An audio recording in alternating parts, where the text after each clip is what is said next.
are now listening to the Gabba Gabba Talks podcast, where we bring you conversations with people connected to the Carolinas underground music scene. With your host, Mike Phillips of Van Huskins.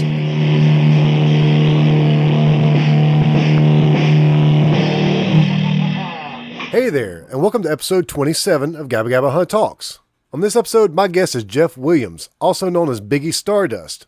Jeff was the singer for the band Punished, and has played in the bands The Dead Kings, and of course, Biggy Stardust and his Wretched Hive. Currently, Jeff plays in a band called Stop Talking, and on this episode, I've actually got the whole band. Terry Hudson on bass and Travis Lee Overcash on drums. Also along for this one, Eric Huskins, and while he's not overly talkative in this one, he gets a few really good things in. You're probably going to start to see a little bit more of this in the future. I'm going to try to bring along guests with me on certain episodes. I found these group episodes turn out to be a lot of fun to record and to edit, even though they're a little bit of a headache sometimes. So with that, let me go ahead and give you the requisite audio warning on this one. It's not that bad, but let me tell you, I saw some of those grasshoppers and you really could put a saddle on them. You're going to fall into either one or two categories on this. If you're like me, you're going to just kind of forget that the grasshoppers are there, and I was really trying to pay attention to it too because I know it can be annoying. Or you might be annoyed by it. Hopefully not the latter.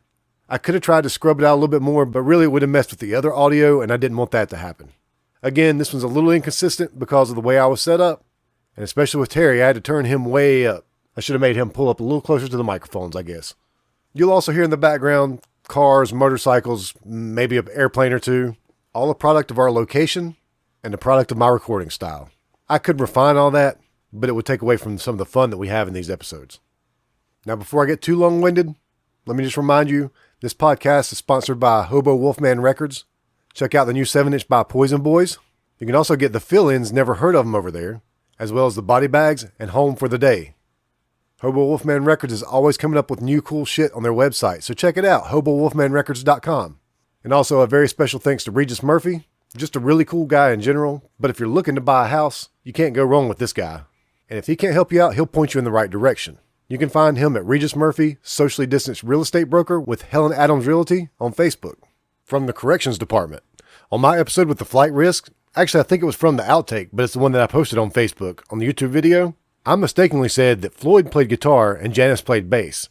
No, Floyd was the bass player, and I knew that. I don't know why, just momentary lapse of whatever. But at any rate, that makes Brian totally Floyd. So even through my mistake, I was right. Man, I love the Muppets. And before I get started with the episode, let me get in my podcast plugs. Be sure to check out Spit in My Face podcast. The last episode, I played my very first band on that, Style and Johnny Appleseeds. Also check out my friends over at Something Good For You. They've got a Halloween episode coming up this week, and those guys also have about 1,000 other podcasts on their Patreon. Not really 1,000, but they got a few of them. And if you want to support us, you can go to Patreon as well. I might be retooling that soon, but I appreciate everybody that helps support this podcast. Now, I've talked way too much already, so let's get to the episode. Because I found that, when you talk to musicians and you're talking about where they come from, what they've done, a lot of times people just talk. Mm-hmm. And I don't have to do anything to sit here and go, yeah. Mm-hmm. Because everybody's got, a significant other that just gets tired of hearing about the band. Most people don't work with people that care to hear about the band all the time. So when you let people talk about something they love doing, they just, hey, I got all this ready to go. I've gotten really good at stopping myself in the middle of that and being like, so I know you don't care about that, so how was your day? I mean, I love my wife, and we talk great. We both just mesh so well when we talk about it. And she is a saint as far as acting like whatever I'm doing musically is interesting to her. Yeah. But I know that she don't give a fuck how long me and Terry and Travis have worked on a part today. No, they don't want to hear that shit. They don't care about that. Well, they don't know about it. You know what I mean? It's not something like my girlfriend sews, and she'll, and it's the opposite. She's like, I spent an hour and a half on that sleeve, and I'm going, it's the same way. It's like, okay. It's like, oh wow. Yeah. Did you use thread? That's killer. That's killer. Yeah. Would you give me a towel because I'm in the shower? That kind of shit. You know what I'm saying?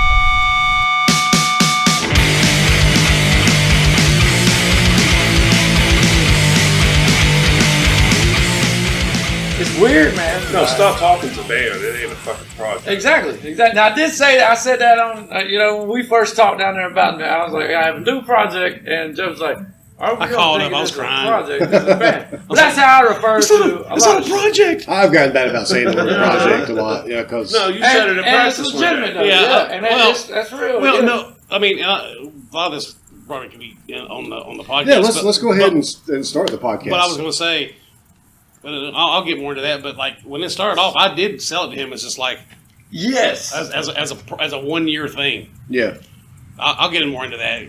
yes, But y'all want to do this? Yeah. yeah. So Sit where we're going to sit. Sure. if y'all want to, like Eric, if you want to pull up just a little bit closer to help out with the mics. I mean, you don't have to like be actively engaged the whole time. You know you can hear my ass wherever I'm at. There we go. Yeah, I guess the closer we sit, the better it'll be for me editing. Oh, wise. mixing wise. You Whatever. come want me away. However you want to say it. It'll be a lot easier. That ain't no fun for nobody. I was going to start off by saying I'm talking to Jeff Williams, and a lot of people might know him by the name of Biggy Stardust as well. But I'm actually talking to the whole band, Stop Talking. Yep. As well as Eric Huskins is with me. Hello. As well. I guess since we were already sort of talking about Stop Talking, let's go ahead and let's talk a little bit more about this band, not the project. And we'll start there, and then I'll kind of go back and fill in Well, band, Stop your Talking. history behind that. Before I was in Stop Talking, I had a band called Biggy Stardust, and it was Wretched Hive that I had for about 10 years. Yeah. And a couple things happened about 3 or 4 years ago. One, I got married and bought a house. So that put the band on the back burner a little bit. Yeah. And then when I decided to quit my job and get my CDL to be a truck driver, that completely put the band on like serious hiatus. Yeah. And so I did that. Everything was trucking. And then when I got back to a point where Biggy Stardust could start doing things again, half of that band was already fill-in guys anyway. Literally Alex from the fill-ins and Eddie Ford. Eddie Ford was the singer for the Self-Made Monster. Yeah, Self-Made Monster. He's also a drummer, and he was my drummer, and he's a great drummer. But they're guys that have their own thing, and those guys are really more into their thing. Like, they did a great job for me, Yeah. and those guys are awesome. But I kind of felt like, well, I kind of want to look for something, get some of my own guys, Yeah. and it just wasn't happening. Yeah. And literally, I sat there for a good year thinking, you know what, I just need to stop playing music. So I was going to get rid of my guitars and my amp, and I didn't even hardly touch them for about a year. And I said, and one day I was, I got, like every guy's got like his room, that's got his posters and stuff. And I just had my amps, these 2 amps and another amp, and my guitars out. And I was like, man, I can really use the space if I'm not going to do this stupid band shit. And I thought, you know what? I need to either get off the pot or I'm going to start something. But I don't really want to do the Biggie thing because I felt like it ran its course. Yeah.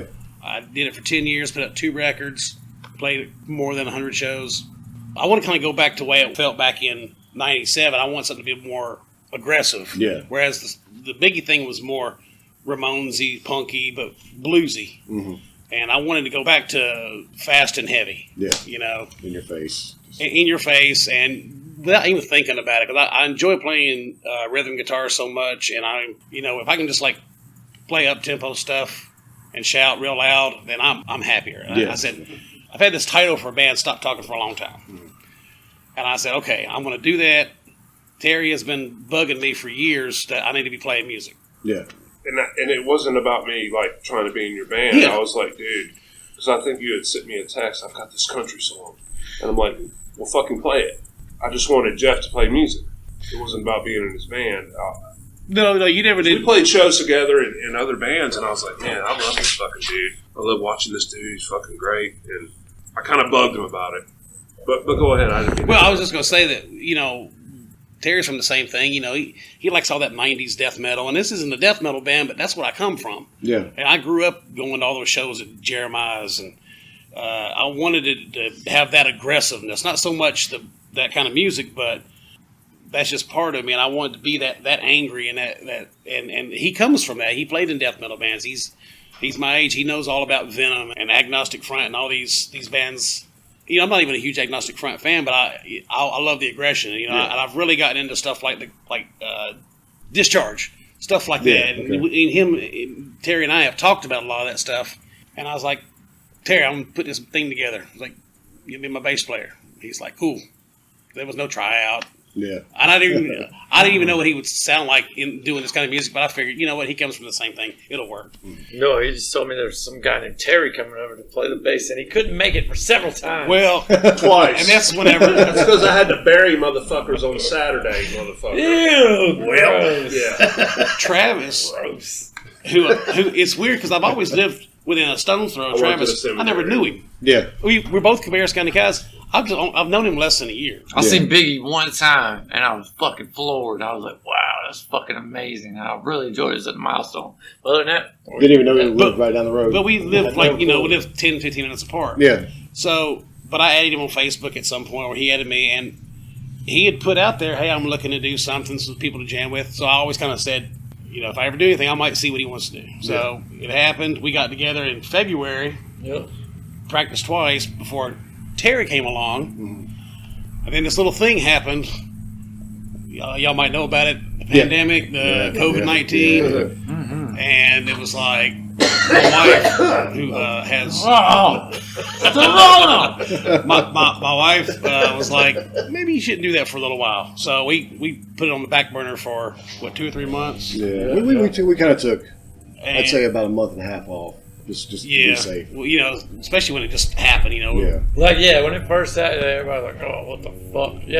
Nobody did anything. And then we reconnected here in this room and maybe had one practice, and then Terry showed up, and I felt like Finally. I felt like the practices with just me and you were all pretty good. Yeah. But as soon as Terry showed up, like it just was a band. Yeah, it was a band, and it was like that whole thing in my head of like, okay, I'm just going to do it for a year. I'm going to put a record out, and then I'm going to be done with it. Then I sell all my shit. that was the legitimate deal. That was what I said it was going to be. Hey man, I want to write these songs, record these songs, play for a year, and then be done. I was like, that sounds like a fun time, man. Shit, yeah, let's do that. And that was what it was going to be. Yeah. How many songs did we write that day? 3? Did we write 3 that day? We'd already had 3 down. Yeah, we'd already. I'm gonna tell you. Yeah, but 3.5 riffs into that practice, me and Travis, like, all of a sudden it was like some space. It's like the shit gates of happened. heaven It's kind like, of click. open. That's it. You could see Jeff's face, and it's like, that's it.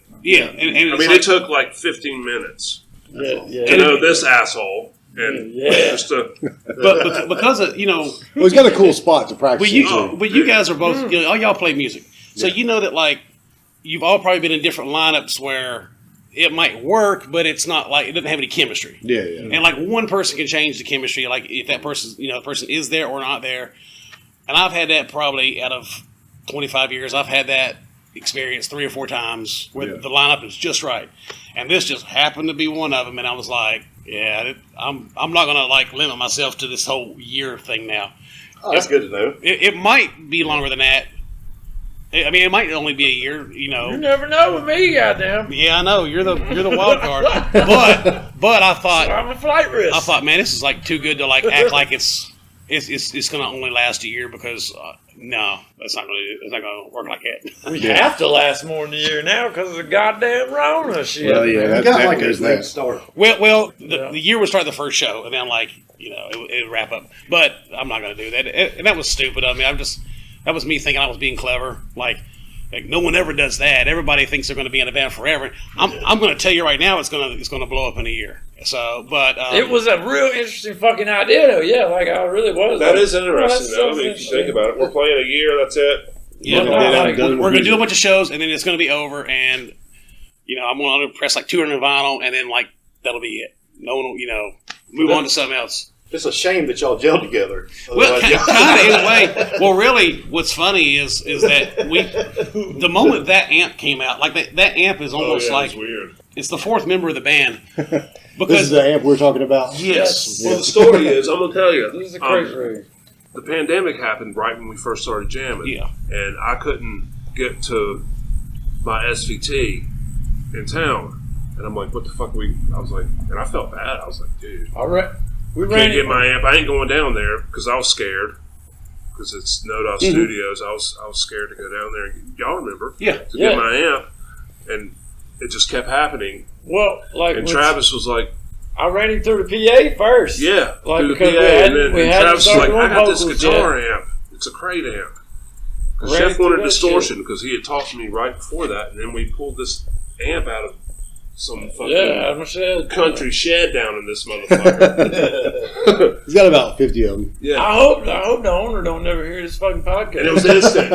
It changed. When we did that day, it changed our sound completely. Yes, see, like we played with that, and it worked. I mean, Yeah, it sounded like it sounded like the bass. Like through the PA, it sounded just like the bass sound. But I'm a Motorhead guy.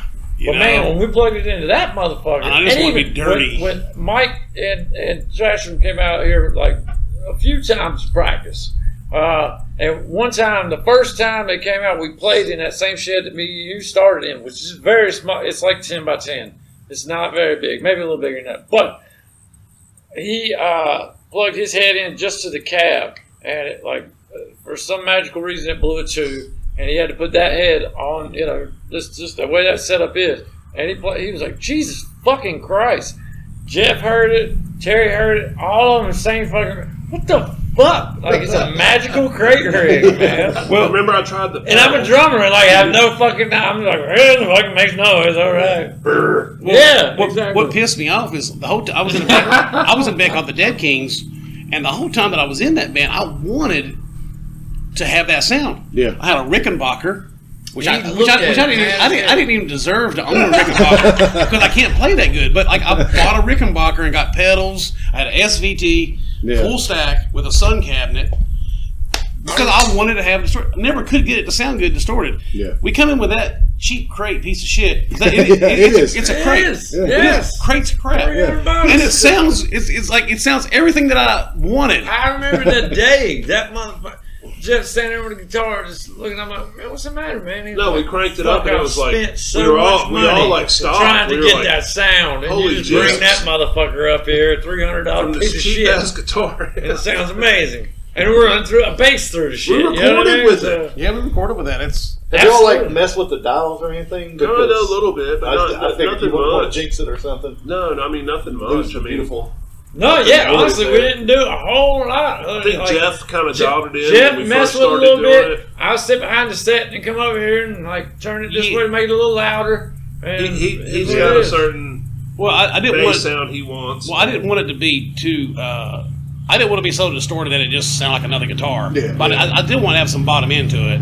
It But, does. You It know, does sound beefy. I mean, that's, yeah. and you know, Terry is a very meat and potatoes bass player like I like. You know, he keeps it low and to the ground, which is the way I play bass. Except he can do some noodly things that I can't do. And Stop it. that right there, like sounds just perfect with it. So It's crazy. Once we plug that motherfucker in, yeah, the whole sound really came to fucking get. So basically, That was like our greatest practice. It was like, Whoa. and the sun was shining. It wasn't raining either, and we were here, and it was just like, Yes. So the podcast is about the amp today. Yeah.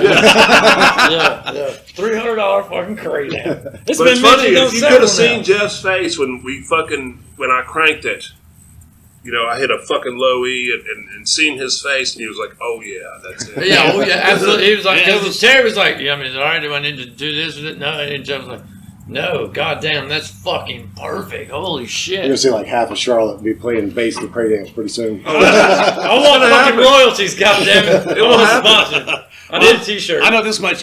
Travis said that you just said earlier about you hope the rightful owner doesn't show up looking for it one day. It doesn't matter because I'll go get one Oh, yeah. Oh, it's Oh, and I'll fight him. It's all good. It's all good. Like, I don't believe he will. And if he does, I mean, I just sold it. I'll hide that motherfucker here. I'll hide him there. You ain't gonna get it back. Fucking the amount of fucking rental fucking That's right. money for storage. Yeah. I've already Well, it's too compensated. late. We recorded with it. It's mine. No, yeah, absolutely. It's not Yeah. even yours anymore. We took it to Brandon Hammy's, yeah. Fucking dead peasants, everybody. He thought No, it was it's not even and yours. even Brandon Hammy was saying, he was also like, what the fuck, man? Holy shit. Yeah, Jesus I mean, Christ. he had this like he was looking at it like, what kind of bass amp is that? We're just like, It's a fucking So great good, man, guitar so amp, good. dude. And he was like, after the fact, he was like, man, god damn, But that's badass. my thinking about it is the same as Motorhead. I mean, he's playing that stuff through. Those are guitar amps that let me Hell play. yeah. Those are Marshalls. Yeah. You know, they're probably beefy Marshalls that you can't just go buy, but it's still just those are guitars, Yeah. guitar amps. Oh, it's Motorhead. You got Well, I mean, the rock that Rickenbacker shit. bass is like that, though. I mean, you can play that bass like a guitar. Yeah. You know, I mean, you can just play chords all over that motherfucker.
But yeah, that's a stop talking story. Yeah.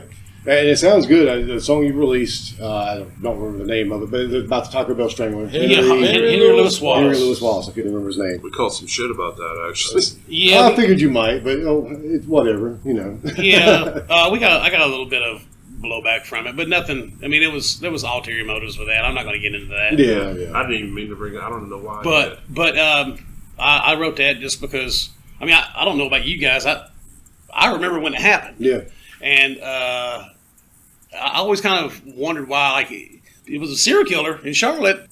He gets convicted and sentenced to death, and then you never hear about him. Yeah. I mean, and in that time, Ray Caruthers done went to prison and got out. Mm-hmm. You know, and it's like he's just there waiting in prison. So I wanted to write a song about it, and it's not a glorification song. You know, it's very much asking, hey, you know, I thought you were going to kill this guy. But even What's going on? But even beyond that song, the stuff I heard today, it sounds badass. I love it. It sounds Well, really I good. appreciate it. It's I We just got wanted, what, eight we got recorded? we got 6 recorded. 6 recorded. We got to And- go back and do some more. We got to do 4 more songs. I want to have 10 at least 10 songs, and I got 1 more to show them, and then we'll go back in the studio. Yeah. And then we're gonna put it out on vinyl. Oh, cool. Yeah. That'll be the first time I've ever been put on a fucking record. A record, ever. Yeah. So I'm excited about it. Cassettes and CDs. We've had that once, I think. It was on a compilation. That Compilation, song's yeah. about drinking thing. Yeah. Then Gas House, we put out we made a record, but didn't really put it out. I know Jess put out vinyl before. I put out we've You put out a lot, hadn't you? Really? yeah, Yeah. Biggie. I put out a Guy Biggie Fawkes record, song. and the Dead Kings put out 4 7-inches. That 3 of them we funded ourselves. One was on an Italian label. We put a 10-inch out on a different Italian label, and we've had some CDs back when CDs were the dominant format, and it costed $2,000 to press them. Yeah, we got like 1,000 of them made. Yeah. I've talked about this before. That's why I like the accents. We never had CDs made. We just made them ourselves. Yeah. It's like, I'm not spending $2,000 to get it. We'll never sell 1,000 of them. You couldn't, man. Well, You can do that. you know, but the thing is, they sucker you into it because 500 only costs like 500 CDs cost $1,800. Yeah. And it's like, well, just go ahead and pay the extra 2 and get like twice as many. Which now I regret because, you know, I can make furniture out of the bastards. You know, like I just have boxes of CDs that I'll never, you know, for a band I haven't been in 12 years. We've all got shit like that around somewhere. Yeah, and I In a closet somewhere. keep saying that I need to get rid of it somehow, and you know, it's just like part of me is like looking at those CDs thinking these are no good for anything. But I mean, as far as like no one's going to listen to them now. They're a band that hasn't been together for 10 or 12 years. But when I had these things made, I was so goddamn poor, and like it was like everything I could do just to get the money up for the down payment. Yeah. And then like, you know, you had like 6 weeks to scrounge up another $1,000. Like, I don't know how I did it because I was just poor, and it's like I'm throwing half of them away. Like you just like I can't do it, but I'm sure at some point I'll. So now that we're doing this, and we're doing this right here, now you just need to open up a little online store, sell all the damn old school shit as well. Biggie store. We definitely need to sell them on the people merch still table. definitely buy that shit. Yeah, I mean, it's funny. I thought about that, but I want Stop Talking to be about Stop Talking, and I don't want it to look like get that. I don't want my old CDs and my old records to like take away from what Bring I'm them doing. to shows when we start playing. I'll Just throw throw them 'em out. motherfuckers. Hell yeah, absolutely. Goddamn right. And so we'll talk about like I want to just sort of go back. Yeah, And that's so fine. like, how did you first get interested in music when you were a kid? Just You know- what drew you into music in general? It's funny. Do you remember back in the day? I know you do because we're all the same age. Remember, like they used to have commercials for. Easy. They used to have commercials for compilations. Mhm. Oldies and Yeah, such. I remember those. Yeah. And they had one that would play in the middle of the night, and we used to stay up late on Fridays because Dukes of Hazzard came on and Mhm. Incredible Hulk. I would stay up way late to watch whatever kung fu show that would be on channel 18 or Did the same thing. or whatever. Well, there was a compilation, and it had that song "Runaway" by Del Shannon. Yeah. My little, and it had that organ part in the middle, and that was creepy. Yeah. Like the songs, not supposed to be creepy, but like that organ was creepy, and I thought it just Yeah. and that and a song called Palisades Park, Mhm. and I just remember being like, "What is that? Like what is this thing that you're talking about?" I didn't even know what a song was, but I would hear it, and I remember my dad at the time would he would sing along to it. Got to where he had records. And I was one of those kind of guys that, I would look through his records because I found out, this stuff, he might have some of this. And I would read liner notes. Yeah. And most people don't read liner notes, but we probably all read liner Oh notes. yeah, that's a fucking illusion. So, to see, okay. Still. Who made this? To see, yeah. so-and-so produced this record. Yeah. Well, he also produced this over here. Yeah, yeah. And that's kind of how I got into, loving music and just little things that at the time that were big, like, I unapologetically still love Kenny Rogers. Oh yeah. And not ironically, I mean, I love Kenny Rogers. And we had Kenny Rogers 8-track and Goddamn, yeah. Grandma had books about that. stuff like that. I didn't even get into books. hard music, but yeah, that Jerry Reed, a lot of 80s country and the 70s and 80s country, and Grandpa was- Fire, man. that was whenever I got into just music in general. Yeah.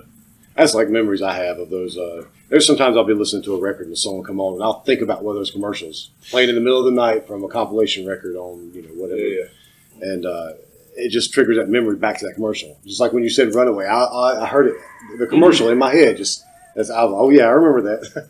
Yeah. And the same thing, like my grandparents loved country music in the early 80s. And so I grew up on Kenny Rogers, Willie Nelson. My first show was the Oak Ridge Boys at Carowinds. Well, that era of country music, I guess it's funny because like we'd all love to sit around and hate on like new country, Yeah. like there's new country now, like Blake Shelton or whatever. Mm-hmm. But I can guarantee if we went back in time, they would be saying the same exact thing about yeah. Ronnie Millsap and Alabama. Oh yeah. White Oh, Yoke. yeah. And like, I love Alabama. Grandma, yeah, big Alabama. Going to They was Myrtle Myrtle Beach Beach. when I was a kid.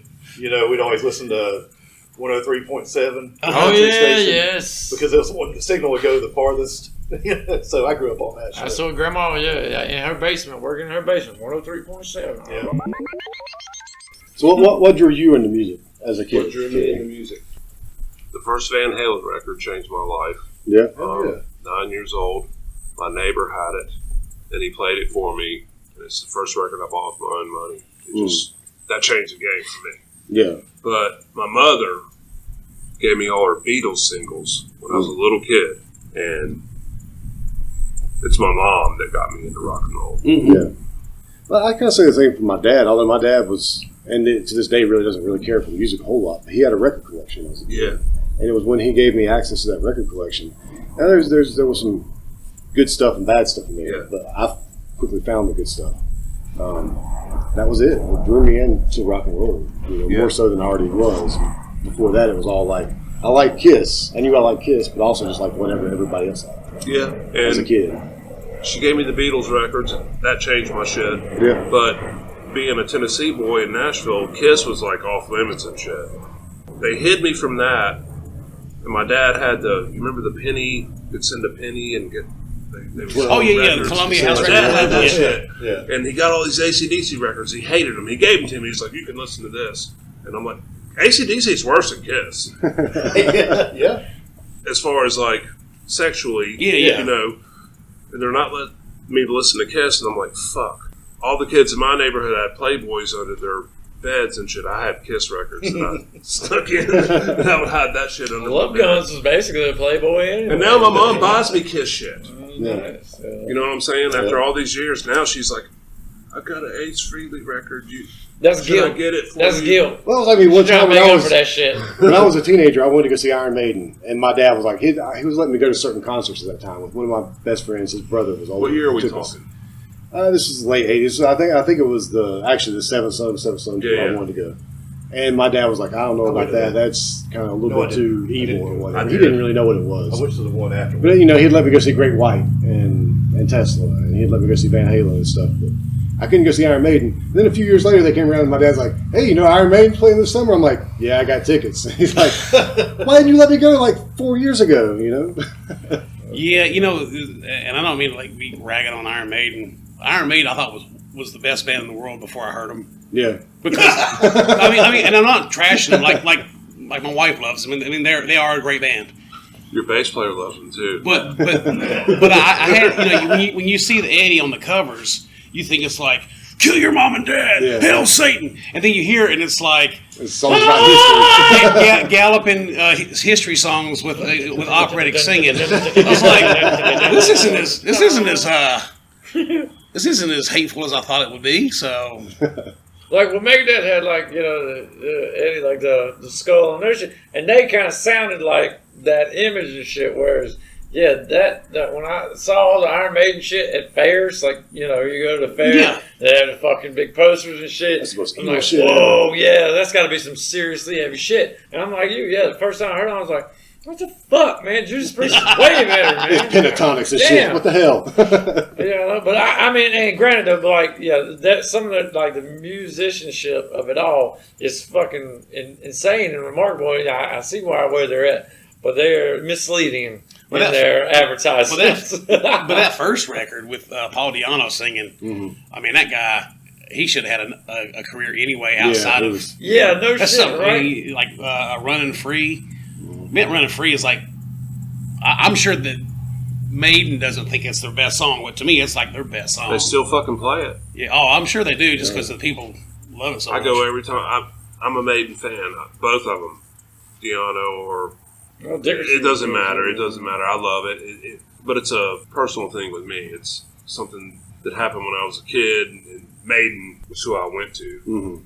Yeah. Oh, I get that. It was peace of mind that did it for me. Yeah. Oh yeah, and That's part of also my favorite I got one. really good at drawing Eddie, which kind of gave me like some Clout in the some metal clout. underground. Well, not really. No, Mount no, Pleasant. no. That's awesome. It gave me clout in the classroom. Yeah. because I wasn't popular in school. However, I could be the guy that would draw skulls and Eddie on your notebook for you or your book cover. That's fucking that gave awesome. that made me cool to for a minute with the right people. Clout.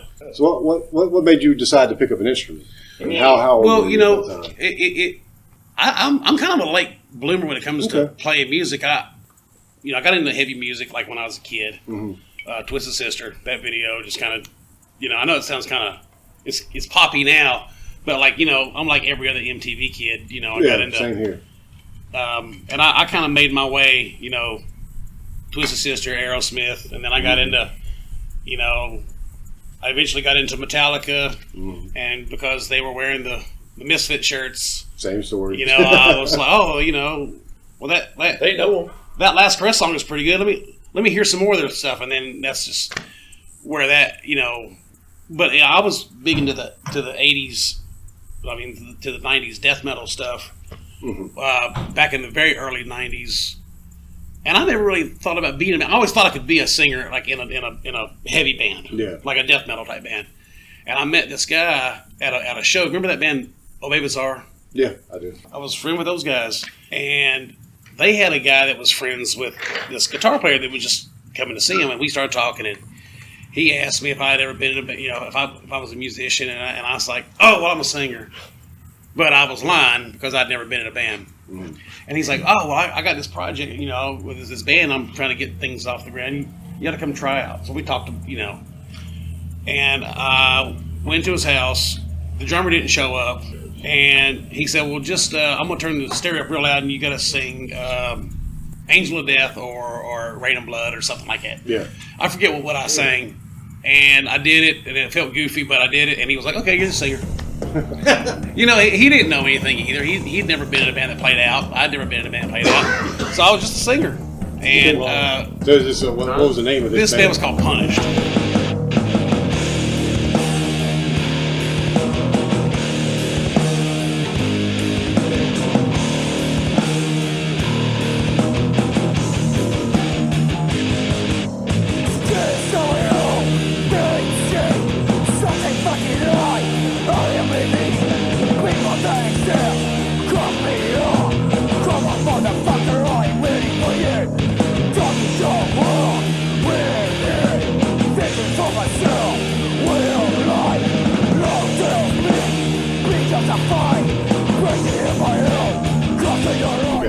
And the drummer came over eventually after like a week or two, and we started talking about everything and what we're going to do. And they gave me a cassette tape of their last practices. Well, they were just a guitar player and a drummer. Mm-hmm.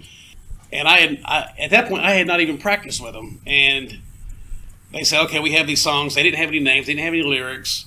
They would call their songs Song 1, Song 2, Song 3. They just had parts. And but it was one of those situations like, wow, you guys sound really good. All you're missing is like a singer and some direction. Mm-hmm. So I was like, okay, if we're going to do this, we got to get a bass player. I don't know any bass players. I'm not a musician. I'm not in that circle, but I can feel like I can make an ad. Mm-hmm. So I said, okay, I'm going to take this tape. I'm going to write some lyrics. I'll get back to you in like a week or two. So I did. And within like a month, we got a bass player. Okay. And I came up with a name and a logo, and we just started doing things. And I just kind of got roped into it. I never planned to be in a band. Yeah. And it just happened. Did y'all play shows around the area? Yeah, we played like we played. I'm a record keeper like Johnny Ramone. Mm-hmm. We played 26 shows in a year and a half. Okay. I remember seeing the stickers and flyers. Yeah. I don't think I might have caught you. I used to drink a lot. Well, see, this was that time in Charlotte when bands like The Accidents, and I'm going to say that you guys probably know some of these guys more. Like It Could Be Nothing. Do you remember those guys? Yeah. But Charlotte had this thing at the time where, there was this faction of bands that played their own shows. Mm-hmm. I'm trying to think of that one. I Have Who Has. Yeah, I Have Who Has. We played with them a lot. And you were in what, Popes on Dope? Popes on Dope, the Crusties, the Accidents. I remember the Accidents. In fact, I've seen the Accidents because that's whenever Bill Flowers was having those Ripple shows. Yeah. And I went to several of those Ripple shows with the Slugs. That was the first time we played the Milestone, I think. Oh, it was a Ripple show out in the back patio? Yeah. And they had the Slugs. You remember the Slugs? Yeah. But my band wasn't part of that, but I still would go see them. Yeah, the scene was sort of like, there was the Milestone scene where all the sort of punk bands played. Mm-hmm. And there were a couple of metal bands that got pulled into that. Deviant. Deviant plays into it because he's the guy that taught me how to play bass. He was in the Dead Kings. Okay. The guitar player. Yeah. I mean, today me and him went to Charlotte for the record store day. Yeah. So, but Deviant, Pure Hate. Oh yeah. They played shows with you guys. Dwayne, he's one of my best friends. He's a super sweet guy. Yeah, he has always been like super nice. Mm-hmm. Johnny Dick, who I played with, and Biggy for a while. He brought Dwayne around. It was like no time had passed since I had seen Dwayne. He was a sweetheart of a guy. Yeah. Anyway, we got things going, and I knew Bob from Obey Bazaar, and me and Jeff from Anti-Scene were drinking buddies, at the time, and I didn't even know Jeff, like his band, that well. We just like drinking together, and then I eventually became a big Anti-Scene fan, but at the time, Jeff was like, hey, you want to play with us? And so we got a lot of shows like that, like I said, 26 over about a year and a half time. Yeah. But it was one of those situations where it was my first band, and it really was the guitar player's first band. We had a bass player named, you remember Texas Pete? That sounds familiar. That sounds very familiar. He was in a band called Destroy the Reviled. Okay. Anyway, he that was name, that definitely. That name. he was a local fixture for a minute, and he was kind of a hard guy to deal with, and I was a real hard person to deal with because I was a singer in a band, and for the first time ever in my life, whenever people would come up to me and say nice things. Yeah. You know what I'm saying? Yeah. Like because we were a really good band, and those guys in that band, like, because they were the musicians, they went to great lengths to, hey, let's best craft this song to what sounds good. And I was like, well, I'm the singer, you know, I don't really have anything, you know, but I'll do the flyers and I'll do send everything out for reviews. But when you're just the front man, everybody wants to like say, hey, good show, because you're the one that is like the MC. You know, I was super immature at the time, and I thought, well, you know, the guy that always comes up and pays the band tonight is me, and I'm the one that kind of helped put all this together. I guess it's my band, and I just had an ego about it, and I eventually drove the guitar player away because I was insufferable. But At least you can admit it these days. yeah, and Gene, you know, me and Gene, his name's Gene, and he's a sweetheart of a guy, and you know, that animosity that we had between us didn't last, but for just a real short while.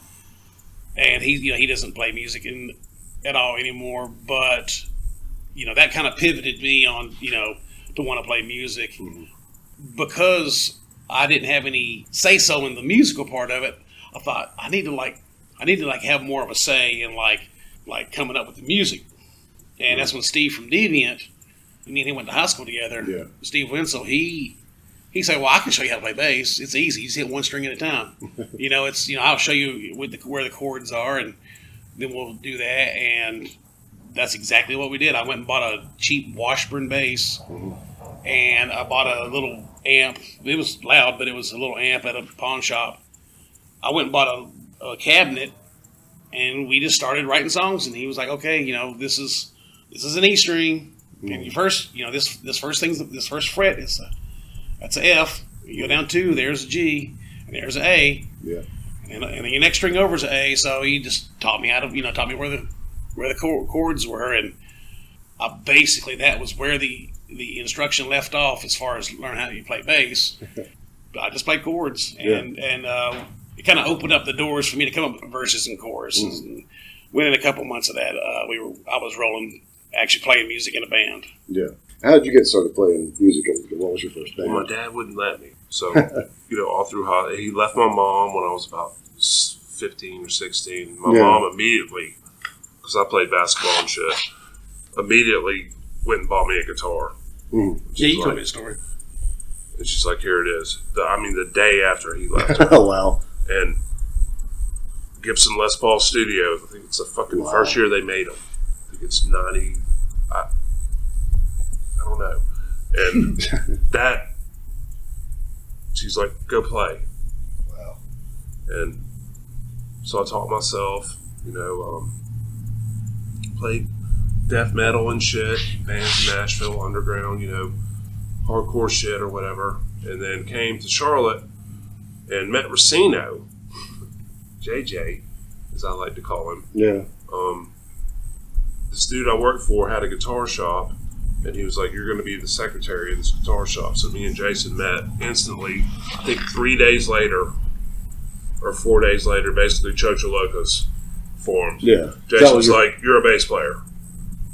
And I played bass and other shit too, but he was like, no, he's like, you're the bass player. Yeah. So me and Racino started our, and I don't know, I'm bad with dates, I don't remember. And it evolved. You know, we had some big shows, man. Yeah. So that was your first band in this area? You said you played in like death metal bands and stuff. Back home, but it was nothing ever. Nothing real big. Yeah, I mean, nothing that you played. Did you play, what was the first band? The name of the first band you played? The first band, I was in Undermine. Undermine. You play was there like a scene in that area? Where you in played? Nashville? Yeah. Yeah, there was a big death metal scene. Undermine. That sounds like a 90s victory. We were trying to be early Neurosis. Okay. That's what we were trying to do. And actually, that band, we fucking played with Wesley Willis.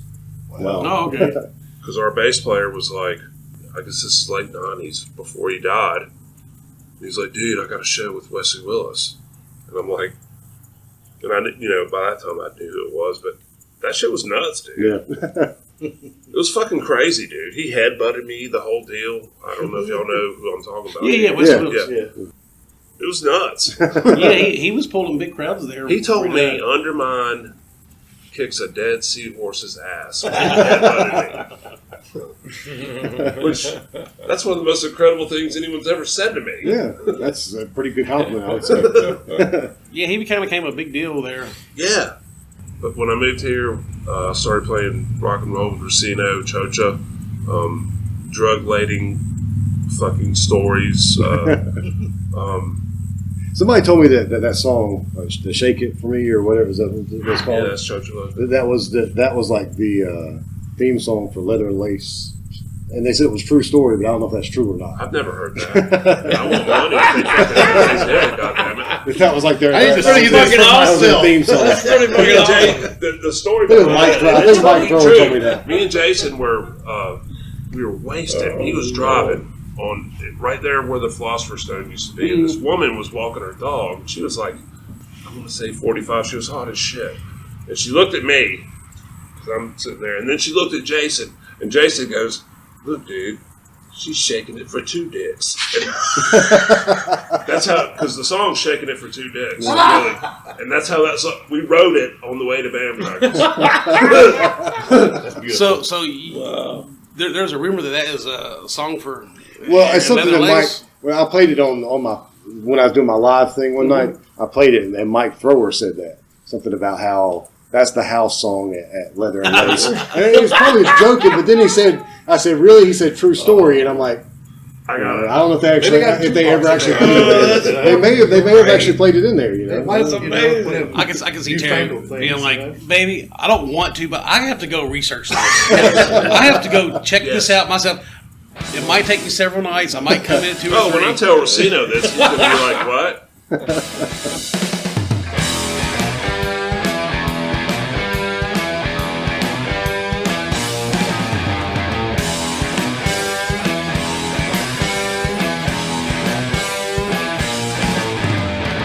Well, look around, studs, and what's that I see? Fine little girl coming up on me. I turn around, baby, 1, 2, 3. She needs a little sympathy, yeah.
dicks. Jason What writes kind of those. dance you'll get? Jason just. It's all about tempo. He's a sleazy songwriter, man. I mean, even the Penitential stuff now. I mean, it's sleazy, dude. I mean, I love it. I like that kind of stuff. That's why, I mean, I grew up on like 80s hard rock, and a lot of that stuff was just sleazy, and it was, some of it was, I mean, playing with Jason. some of it was cheesy, and some of it was good, but it was all. It's like playing with Jeff, though. They have their vision, and it's very calculated. Jeff and Jake, you know, me being in these two bands, they're very calculated dudes. Like, they're bringing it to the table like that. You know what I mean? Yeah. It's me and Jason write all the lyrics, and Jason will write most of the music to all our Penitential songs, but me and him do all the lyrics. Yeah. And they've kind of evolved a little bit. We've heard the new Penitentials. Yeah, I mean, they've kind of It's gotten amazing. It sounds. Jason and Charlie and Kevin. We're all Thin Lizzy fans, so it's kind of But all those projects that Racino done, which have always been good, they all kind of come from that same well. Yeah. It's all the it's Cheap Trick. Well, he can sing, man. It's Johnny And Thunders. like, It's he can sing, and sometimes he holds Thin his Lizzy. own self back, man. And he's like, "No, I can't sing that." And I'm like, "Motherfucker, you can sing it." You know, I wasn't in Jack Magic with him, which I regret, because that's a great band that Racino was in called Jack Magic. It was like Motown band almost, like soul, more R&B. Yeah, Yeah. and he really did some good shit on that. You know, Yeah. being in a band with him, it's just like being in a band with Jeff. They have these visions, and that's what we go after. You know, Yeah. Jeff and Jason make it easy. Yeah. That's like Eric. He makes it easy. Yeah. Just, I mean, It comes in, Jeff will be like, with me and Travis, he brings the song and we're on it. Yeah. You know, Oh yeah. Well, sometimes there's been moments where, just because it got late and we had to leave. like not the most recent one we came out with, but the one before that. That's not something that I brought in here independently. That was something that when y'all were messing around, and I was like, "Ooh, I kind of like that." Like, you know, That's usually me, man. I'm gifted at making songs. yeah, you get to taking credit for things. and you know, I'm not gonna, you know, it to me, it's not, you know, what I'm doing now is not about. It kind of was about just using up that reservoir of song ideas that I had built up, but also I'm not going to ignore something if it comes across my plate now. You know, if it's good and it fits, and that song is going to fit real good. And It's been a good relationship writing wise the entire time. Like Jeff brings riffs to the damn table, and like, you know, sometimes he'll have absolute like a vision on what the drums need to sound like. I'll try that, or I'll do something else, and you know, it's like, okay, that sounds the best, and then we just go with that shit, you know. Well, he plays like, you know, both these guys play exactly what I want. I'm not saying that they play the things that I tell them to or like what I ask them to. I'm saying their style of playing is exactly what I need. That's how Van Huskins works too. Exactly, and it's like you don't have to think about it. You know, as long as no one has any ego about it, it's like, okay, that maybe didn't work. Let's try this. I mean, shit that he brings to the table brings out new shit in me that I haven't done before. You know what I mean? That's it. It's really interesting. Like, I swear to God, like, you know, you come up with stuff just like, damn, I didn't even know that I had that tool in my damn toolbox. You know what I mean? It just brings things to the table. I'm actually looking forward to, like, once we kind of get past this record, that you know, I'm kind of hoping that we pull more from the three of us. Yeah. Because, you know, your band is your people. You know, and I don't want it to always just be about the songs that I have. I mean, I guarantee you, Terry and Travis both have, you know, plenty to say. And I'm looking forward to that. But they've been extremely kind to let me kind of like deplete this big cache of songs I've been, you know. And I will admit, I'm coming to the end of that cache. I mean, like the good stuff or the best stuff, the stuff that I was most wanting to get out. I mean, it was popping every practice. Like, I was coming up with another one. Yeah. And I still have some of that stuff, but I'm coming to the end of that reservoir. Oh, as long as you got riffs, I got beats for days. I'm going to take a bathroom break real quick. No, that's fine. fine. Then we'll move on to, like, the next band after that. And no, that's no problem. So, yeah, we can be cool. You turn the mics off for a second? Is that what you did? Motherfucker. bathroom break. So I never know what happens. And then I come back and I listen to what went on while I was gone. Well, while he's gone, I was going to ask you. You know, you always are liking stuff on Facebook, like death metal stuff. Did you go to a bunch of those death metal shows back in the 90s? I did for a few. I remember going to see. It was like a 1 or 2 month stretch. It was like Morbid Angel and Deicide at Tremont. Oh yeah, I was at both those shows. That was awesome because the Morbid Angel show I went. I didn't go for Morbid Angel. I wasn't a huge fan of them as much. But Dave Lombardo from Slayer was playing. Grip Incorporated. And I want to say Seducer opened that up, which I like Seducer. I was friends with those guys, but I went to that, and then Deicide played almost like immediately. They were doing the Once Upon a Cross tour. Yeah, and I think I have a videotape of that show. And yeah, I was big into that. I had a ton of the death metal T-shirts with the sleeves. Oh yeah, those are popular again now. Like I think they're like real expensive and shit. Yeah, I wish I had all that stuff. I mean, I saw like all kinds of bands that had like Malevolent Creation, Napalm Death, Pungent Stench. I still love Pungent Stench. I don't even know if you remember those guys. And I bought T-shirts at every one of those shows. Yeah. And I, a little bit thinner at the time, so it might would fit around my leg now. But I wish I had all those shirts. And I was thinking, I probably did see Punished back in the day. It sounds so familiar. You when you hear it, I'll probably. We were four guys trying to be four different kind of bands. Okay. The drummer, who was a great drummer, but he kind of come from like more classic rock, and he brought a lot of that. He was great at like that double pedal stuff, but he was also a big like Chicago guy. Like he loved Chicago and he loved Jerry Rafferty and a lot of classic rock. And I hated that stuff at the time. Like I could not be bothered with it. And then like the guitar player, he was big into like metal that I never liked, and I still don't like Testament. Like I hate Testament. Oh really? To me, Testament was way too good. Like they were way too polished in their guitar playing. Gotcha. And I was kind of more into like, I like Propane. You remember Propane? Mm-hmm. Like I really loved the way that guy sang. And I was kind of getting more into like the punk rock side of it. Yeah. So that, even though I was kind of being a prick, it still wouldn't have lasted very long because we all wanted to do different things. But I kind of wanted to be more of the punk rock thing. And, you'll hear some of that on that. We had they let me have one really good punk rock song. Yeah. Called Eat Shit and Die, which is really, fast and it's real charged up. And that was the song everybody liked the most. So when we got more into like, traditional metal stuff, it didn't interest me as much. Even though that's the stuff that I love going and see, I'd much rather make 2-part songs. Yeah. Verse, chorus. Yeah. Real simple songs.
Die!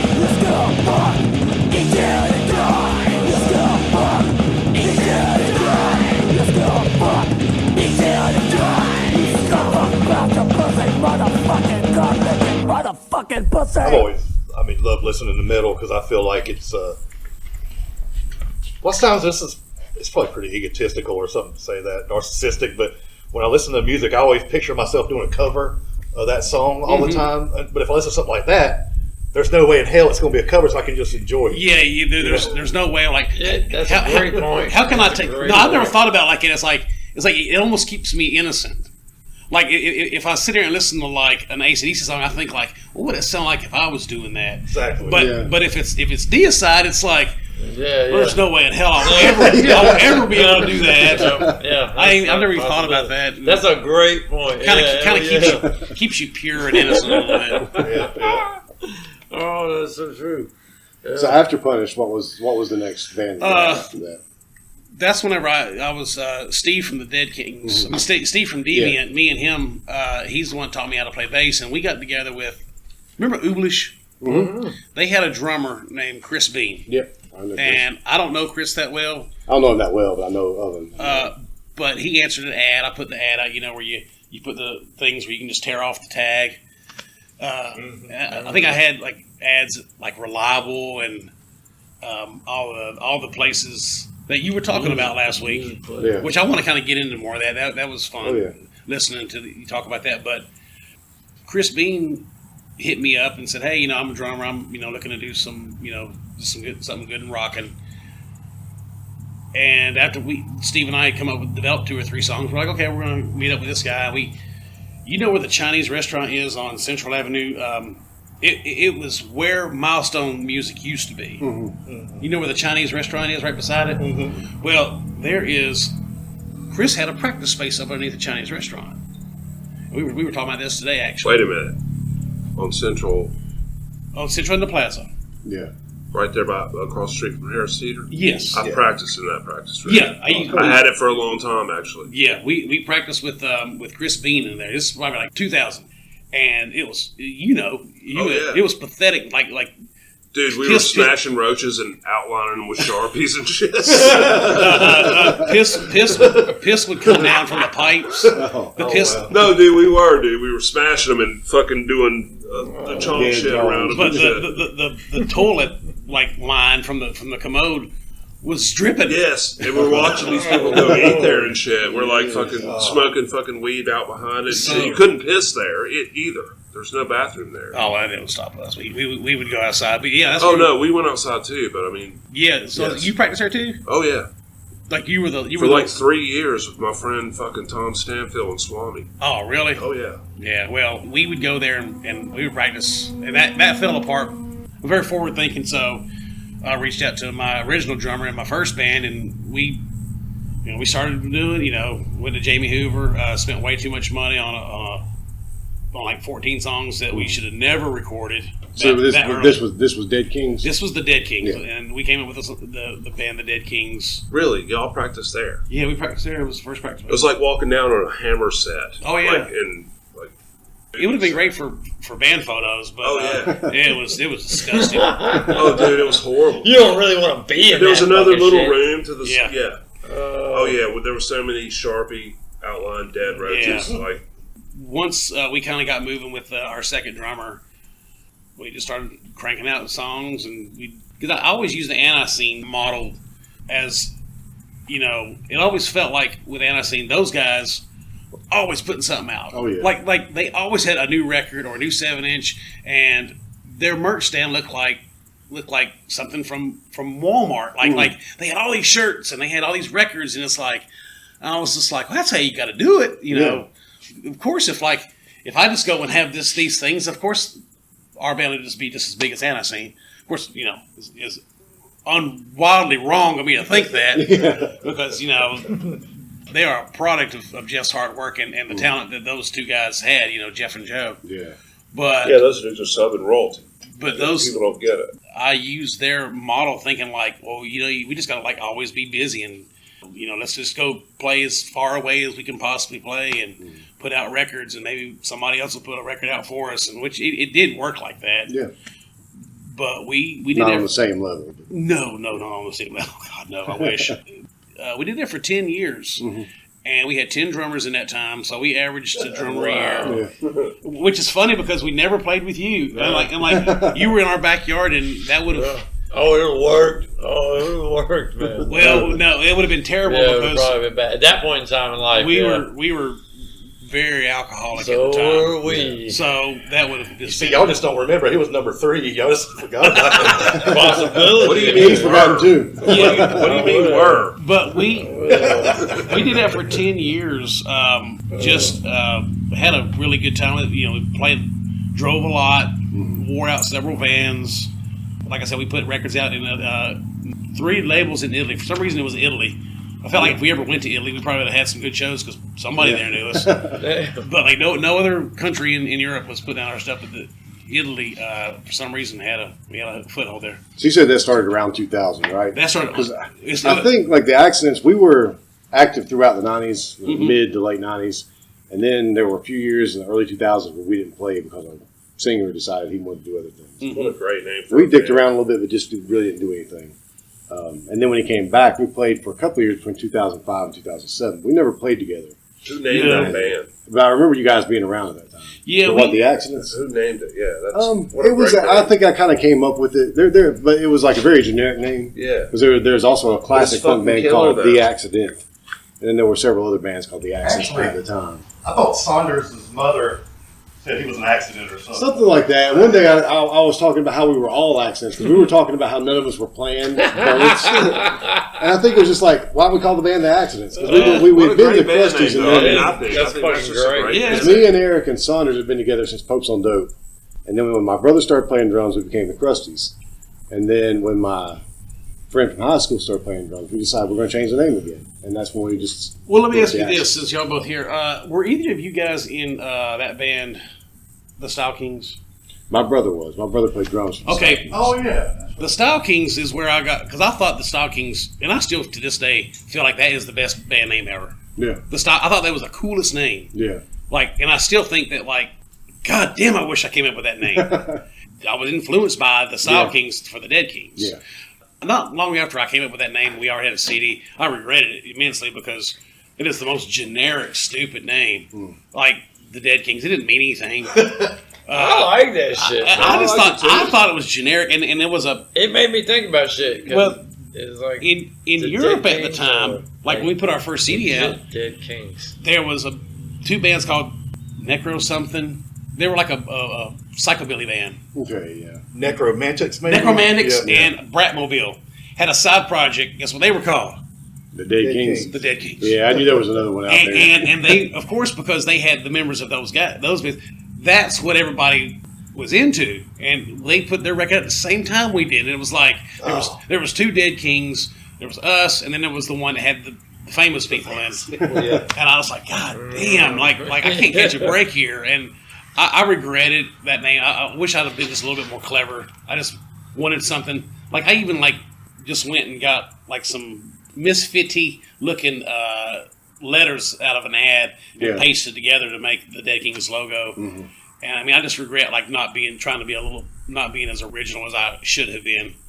Especially for putting out records that cost like $2,000 or $3,000. Yeah. Well, the Dead Kings was one of those was a situation where it was like when we first started, we couldn't catch a break. There wasn't much of a scene in Charlotte. Yeah, it was a downtime. There was a downtime like in 2000. The only that was the same year that Jennifer Strip started, and Okay, so I came along after that Yeah. shit. Right Gen- after that. Jennifer Strip and Baby Shaker. Yeah. See, people forget about Baby Shaker. Yeah. And they were around for a good minute. They were around for a good Yeah. while.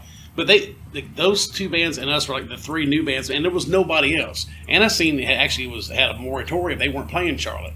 They were at odds with a bunch of people in Charlotte, so they weren't playing Charlotte at the time. And I thought, well, it's a perfect time for me to come along and be an actual rock and roll punk rock band. And It was a fun time to play though. but you would think, but like I couldn't catch a break in Charlotte. I couldn't like get us in the door anywhere. So we met some of the people from like Statesville, the Beatdowns. I don't know if you know who those guys are.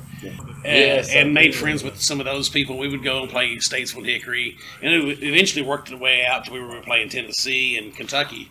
So we were doing really good in some of these other places that we would go play, Savannah, Georgia, and up in Virginia. And like we still had probably played 2 or 3 shows in Charlotte. It was like a good 2 years for like anybody even would like pay attention to us in Charlotte.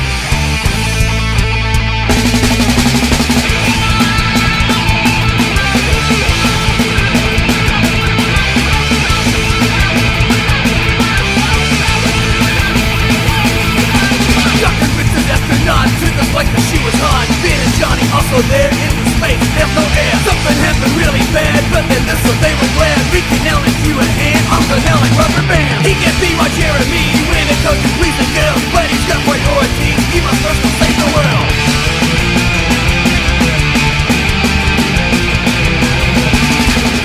It's weird that and I was kind of out of it during that time because I got married in like 2000. My daughter was born in 2001, and so like unless the accents were playing, I didn't go out a whole lot. But it was like the Charlotte scene kind of went down for a while. Yeah. And there was one point where I thought maybe I just thought that because I wasn't that involved in it.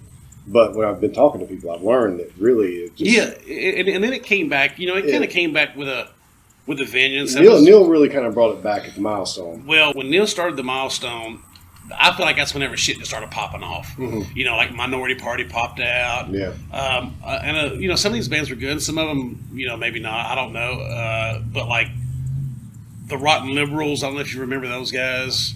Sounds familiar. The Cunt Fucks. Mm-hmm. There was just like all these bands that were, you know, kind of moving, and it made things interesting again for quite a few years. Yeah. There was one place. It was like an office setting, but they had shows and shit there. The Queen City Underground? Yes. Oh yeah, Yeah. I love that place. Man, that was some fun fucking time. Yeah, that was Bedlam. That was I had like that you know was what I mean? straight up. See, I only went there once because it was when my daughter was really young, but Dude. I liked the vibe. And then when I found out Neil got the Milestone, it was like, Yeah. he was headed in the right But direction. he had to be more legitimate when he those were good times. he had to be more legitimate whenever he was. You know, because he had to have like not really security, but you know he had to have people like watching the store. Yeah, yeah. Whereas Queen City Underground was straight up chaos and party. Steve and I had made these beers. Mm-hmm. We brewed some beer and put labels on them. You know, we had actual printed logos for our band. Dave King's beers. Yeah. And they were called Hot Black Brew. We had an album called For All Those Hot Black Chicks. We had Pam Grier on the front of our beer bottle.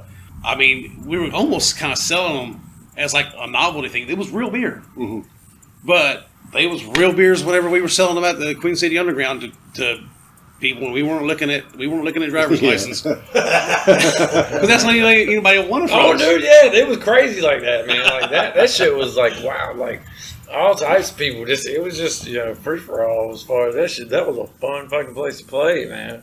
It sucks that there aren't more opportunities like that out there right now, man. But I think that I really give Neil a lot of credit for his. He probably brought the crowds back out to shows because there wasn't like any really good place to go to for shows. I mean, Tremont was kind of focused on national acts because that was their business model. We played the cat. Yeah, once there was a certain point where Tremont became less focused on local. Absolutely, with that second owner, his name was Dave. And there was SK-Net was around during that time. SK-Net, it was kind of like this thing where it's like, okay, where's the place to play it now? Okay, the Room. Remember the Room? Yes, dude. But like it lasted like a minute. Yeah. It was a cool place to play too, man. We played with Murphy's Law there. I enjoyed that place. We played with Murphy's Law there, and we played with the Wild Hearts there. Oh, it sounded great though. Yeah, it was a good sounding place. It sounded great, but it didn't have like that. We played that place. Yeah, right there by Taco Bell. Sunset Cemetery, Horse Thief, and Oh What a Nightmare shit. Oh, wow. Like we had played like a few other shows out in like Wilmington and other places and shit. Then came back down here and did that, and that was a fucking ball, man. We had a blast. But it was a situation where it was always like, okay, that place wasn't around for very long. Neither was SK-Net. SK-Net was fun. We've had that a show was a there. wild one too. Yeah, that was a weird one. Remember what was the one with the steeple?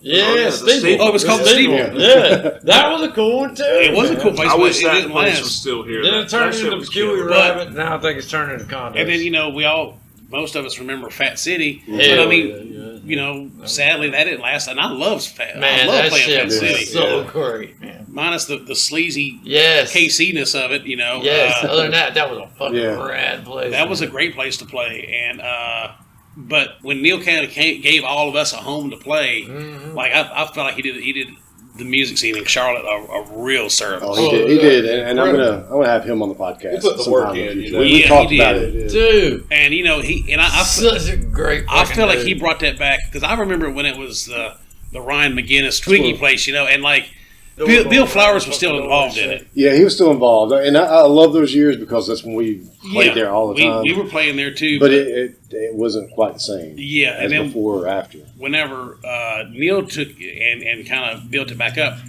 I mean, I feel like Buck and Jonathan Hughes, have done a great job Absolutely. with that place. Hell yeah. But I mean, and I'm not saying that they're on the shoulders of Neil because you have to work hard to run a club. You got to give Neil a lot of credit. But Neil's the one that like set the model for how that place, and which still today's day, that's how it runs. And I credit Neil for like letting us like actually like develop some play in Charlotte, and he would give us days, and if I asked him, say, hey, I want to bring these bands in, he did, and he was that way with other bands too, and sweetheart of a guy. I think he's a super nice guy. Absolutely, man. He is fucking. So this is probably a pretty good place because we're throwing out a bunch of names of places from the past and stuff.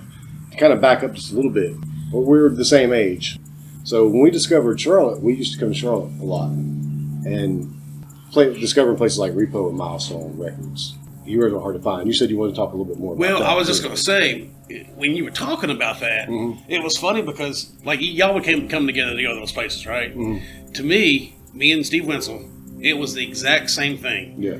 We would, Saturday morning, like, we weren't getting late or anything. And we weren't, there was no girls involved in our life at the time. We, at the beginning of building up a good alcohol tolerance, maybe, but we'd get up on Saturday morning, probably like stop and get a biscuit somewhere, and then we would go and we called the spots. The spots was Repo. Yeah. We actually like Repo cheapo better than Repo Records. Oh, we did too when it was open. But we would go, and we didn't have shit for money. Like it was basically trying to find used cassettes or. How many? I look through my record collection these days, and I've got Beatles records that have $1 on them. Yeah, and they're not the greatest condition, but they're in my collection. Yeah, and we would go to Repo, and I loved Milestone music. Remember Samir? I mean, I gave Samir so much damn money. Oh yeah. And Record Exchange back in the day. I don't know. We would Record Exchange. Manifest was a little bit late. I mean, it came on later here in Charlotte. Yeah. But I'm younger than y'all. We would go. We were both comic book guys, so we would go to the comic book store. Oh, yeah. And then we would even try to hit like some other places. Do you remember the comic book role-playing store on Tryon called Dragon's Lair? We went there. We would go there. This wasn't me and Eric. This was like me and my buddy from high school. We went to all. We'd find these places, out of the way places, like we got to go there while we're in Charlotte. Yeah. And so we'd save a little bit of money because we'd know we'd go to one more place. Exactly. And it was always like, I might buy a Spider-Man T-shirt at this shirt at this shop. And I'm going to pick up my comics over here. And I'll buy my $1 records over here. And here's a Stooges record for $4. Back then, like the records prices are not like they are today. Oh yeah. You get some good stuff for a decent amount of money. Even though the what money's worth has changed over the years, inflation or whatever. I'm trying to find the word. But records have went way beyond that. Well, what was funny is like we would come into town. I wasn't even buying records. I didn't have a record player out, but cassettes and CDs I would buy. Well, we would go. Like I said, we liked Repo cheapo more because it was more of a laid back vibe. Yeah. And like, listen, Jimmy Repo's a sweetheart of a guy, but he was kind of hard. He was running a business and he didn't want just like kids hanging out. Yeah. So you couldn't just hang out at Repo Records. But you could. Hang out at Repo Cheapo. Yeah. And that's where because Steve and myself are both still to this day huge Kiss fans. Him even more so because he's been in a Kiss tribute band. But we love Kiss and because Clayton was running it. There was a little cabinet that just was dedicated to Kiss stuff, Kiss crap. In a time when no one cared about Kiss. Yeah. This was even before the reunion. No one cared about Kiss, but we did. So that's how we come to know Clayton, and we would make friends with the guys that would work there. Joe Young, who has we met him as well, and we would also hit the other on Tyvola. There was one on South Boulevard. For That's a while. one that Joe mostly ran, was the one down top. Yeah, he would. That's where I got to meet him, and they opened one over on where did they open that at? One they opened one on South Boulevard. It was like right on South Boulevard. At that point, we had already had a pretty established friendship. Yeah.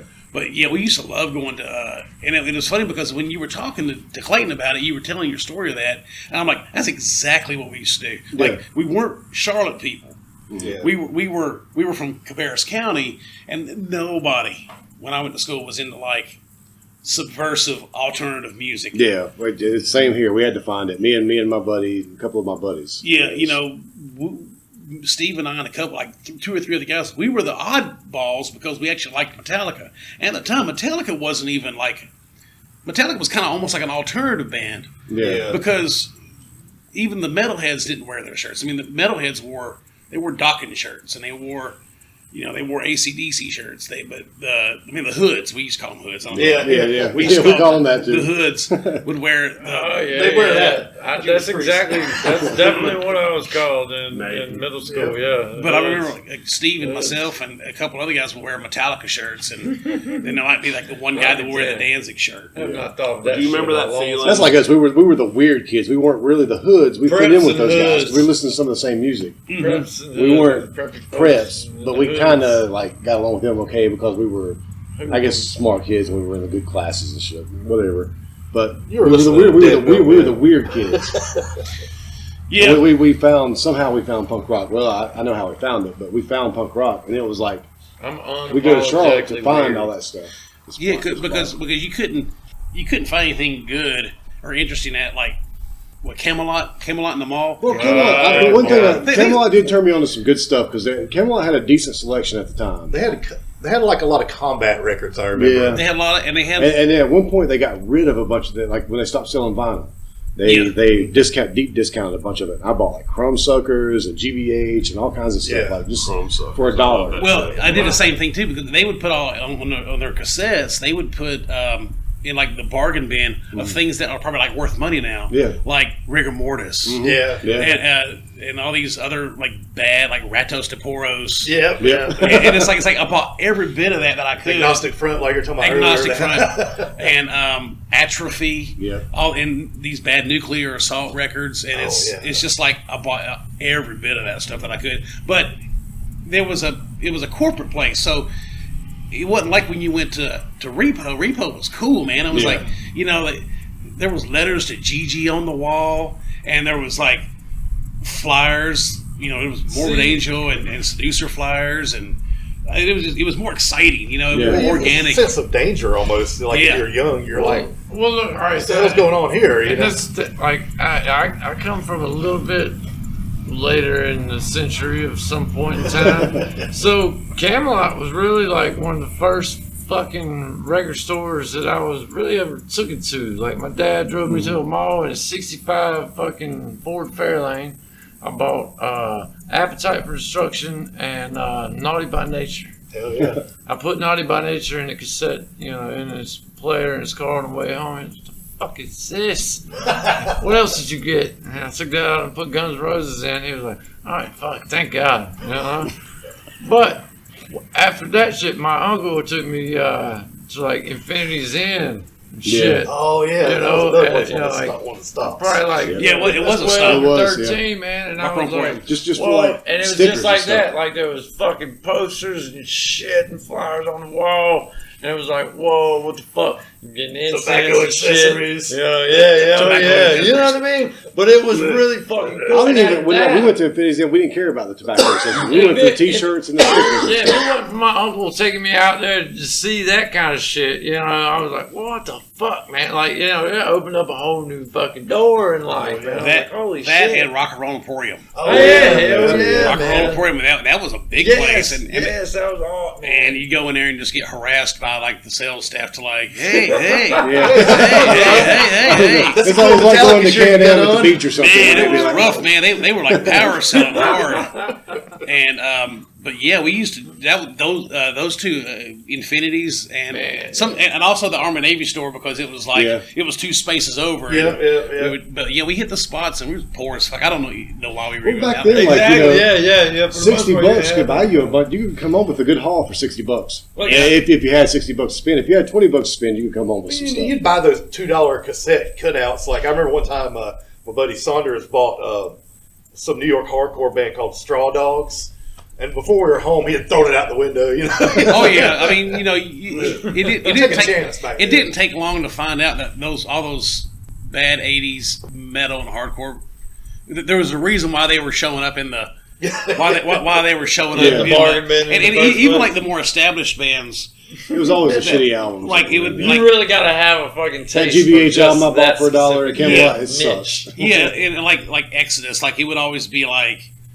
It would be from that second singer, and it would be like a record no one liked, or it would be Suicidal Tendencies, like some later record that wasn't the stuff that everybody liked. There was a reason why it was in those bargain bins because it wasn't all that good. But I do have to give Camelot a little bit of credit because, like the first Sex Pistols cassette, of course that's going to you won't find that anywhere. Oh. But they had Misfits, they had Minor Threat. When I first started getting into punk rock, they had enough stuff there that was they oddly got me really into. They oddly. Before I was coming to Charlotte, that was the place that that's when I started making the leap. Okay, there was there was Metallica. Yeah. And I liked Metallica. Well, I loved Metallica. I still love Metallica. Yeah. But it was like my jump off point for maybe some stuff that maybe I had never heard of that looked a little scary. Like for instance, Sepultura. Yeah. And I remember thinking what does that mean? What is that? So I bought Beneath the Remains. Loved it. And I bought Napalm Death. I didn't like it the first time I heard it. I was like, man, you can't even understand what that guy's saying. He's gurgling. But by the second time I heard it, that song, that song, "Suffer the Children," man, I was tapped in. It was just like, what the fuck is this? I need to hear more of this. It's like nobody that wears a cap backwards is going to be listening to this shit right here. no, because that was where and this is stupid, but we all kind of remember how we felt the first time we saw a dude wearing a sports jersey and some Sebago shoes. Yeah. Talking about Metallica. It's like, you don't get to talk about Metallica. That record sucks, man. You don't get to talk about them. That's our band. Yeah. And that was kind of that was my jump off point for well, it's got to get better than Metallica. Yeah, let's find something. Let's get something dig a little deeper, and that's whenever and then the lines started getting blurred with death metal and punk rock. Was I always tell people, to me the last gasp of real organic underground punk rock is the death metal scene, because even though it's not musically punk, the network that existed and the way that stuff worked was very punk rock. I mean, they had underground labels. You would buy the cassette demos. There was a lot of tape trading going on, and every time you got a tape, you got all these ads. Remember that? You remember ever getting just an envelope full of the little paper ads for everybody that had a demo would make them and pass them along. You were supposed to take them and pass them to the next person. And that was old school. That spamming. That was great. But that's how I got into like I said, I did a zine for 4 or 5 issues. What was the name of your zine that you had? It was called Mind Slay. Mind Slay. I thought I was being deep. It was going to be this metal zine. I got somebody else's zine at the time, and this is going to make me sound like a prick. In the zine, they were talking about all the. Hey, I got a big batch of promos from such and such label, and I was like, "What the fuck's that?" Well, trust me, that's an appeal to doing a zine. I'm like free music. I'm like, what? like promos? So I kind of asked around, and there was a guy who wrote for the Indie File. He's like, "Oh yeah," he goes, I'm on the promo list for so and so. I'm like, promo list? What's that mean? So then I put together. I took everything that I had bought for the last 6 months. Whether it be a Seducer demo that I was given for free, or if it was a King Diamond record, I took everything that I had gotten and reviewed it. Yeah. And then I I had a little typewriter and I just did my thing and I put it together at Office Max. So then I made just enough to send out to to Metal Blade, Pavement Records, all these metal and hardcore and punk rock record labels. Well, the death metal ones were the only ones that Relapse, Nuclear Blast, Earache. They all like put me on their list. So man, I mean, within 2 weeks of me sending them, well, I was getting shit in the mail all the time, and I did it. I started just for that. Yeah, that's really what why I started doing the zine. But you know, it kind of, I should say snowball. I mean, I did it for like a year maybe. Yeah. Plus, I want, you know, this is even before I was ever going to be in a band. I wanted to be involved. I've never been like a person like to sit on the sidelines, you know. Like I wanted, like okay, I'm never going to be in a band because I don't have any talent or anything like that. But what can I do to be around? What can I do to be involved? Yeah. Someone listen to me, and the zine thing is the. You know, I think that about myself now, and I play the fucking drums. What can I do to actually be involved in music? Pay for some new fucking cymbals or some shit. Yeah, so that was how the zine started. Yeah. But I look back on those zines now, and I mean, I found one recently, and I was looking at it, and I was impressed. Like, wow, I actually cared more than I thought I did, because it was cool. You know, I bought the long stapler so I could staple right in the middle and fold them, and you know, it was what it was. Yeah, me and Eric, we started Gabba Gabba started as a zine back in 1996. Okay. We did 2 issues of it, and we got a bunch of free stuff too. And we reviewed it, but a lot of times it was like a 2 or 3 sentence review. Oh, I got this. It sounds like blah blah blah. Not really my cup of tea. Blah. Oh yeah. But it was a way, and we were already in a band, but it was a way to be a little bit more involved, and it was a way to do something different. But, you know, the appeal of free music was nice too, but I don't think that's why we started it. It was just we started getting all this stuff from people that wanted us to review it, and then I was like, it almost felt like a chore to me at that point. I'm like, now I've got to write a review for this. But I'm the same guy. I'm the same guy that when I'm not so much as I used to, but I used to be the kind of guy that when I went to a hotel, like, if there was like little bottles of shampoo, I was like, fuck yeah, like I get to take those with me. So to me, free stuff's always been cool. Mm-hmm. Like a free lunch, sure. You know, I like a good free lunch. And like, oh, I can get some free music? You damn right. Yeah. But now these days I prefer to like I still have people send me stuff to review. That's like, I do like that, but I also like to support, especially like local bands, because I know what it's like out here. Well, I mean, I don't think you would ever like had the mindset that I had when you hit your 40s and actually playing music yourself. I mean, of course you're going to support. I mean, anytime that I can, I want to support anything that I like. I don't want to like skimp out on not supporting because I want them to stay relevant. Remember back yesterdays, I was running around in an awful haze. Bullied the child, I was most amazed, man. I was most mistrusted. Yeah. So before we get too far off track, so between after Dead Kings, was Biggy Stardust the next? That's when things get a little bit like there was some overlap there because Biggy, I kind of I don't say got bored playing bass.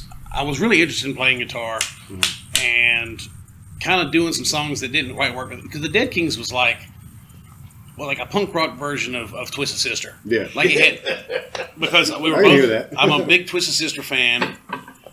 To this day, I love Twisted Sister, and I love the pink and the black and the sparkles and all that. So that was great for the Dead Kings. But I was starting to build up a cachet of songs that was more Ramonesy and even Stonesy and like, you know, Steve Wentz can play anything on guitar. Yeah. And he goes with, you know, he's a great guitar player and he can play Van Halen type stuff. But what he can't play is sloppy and loose. Yeah.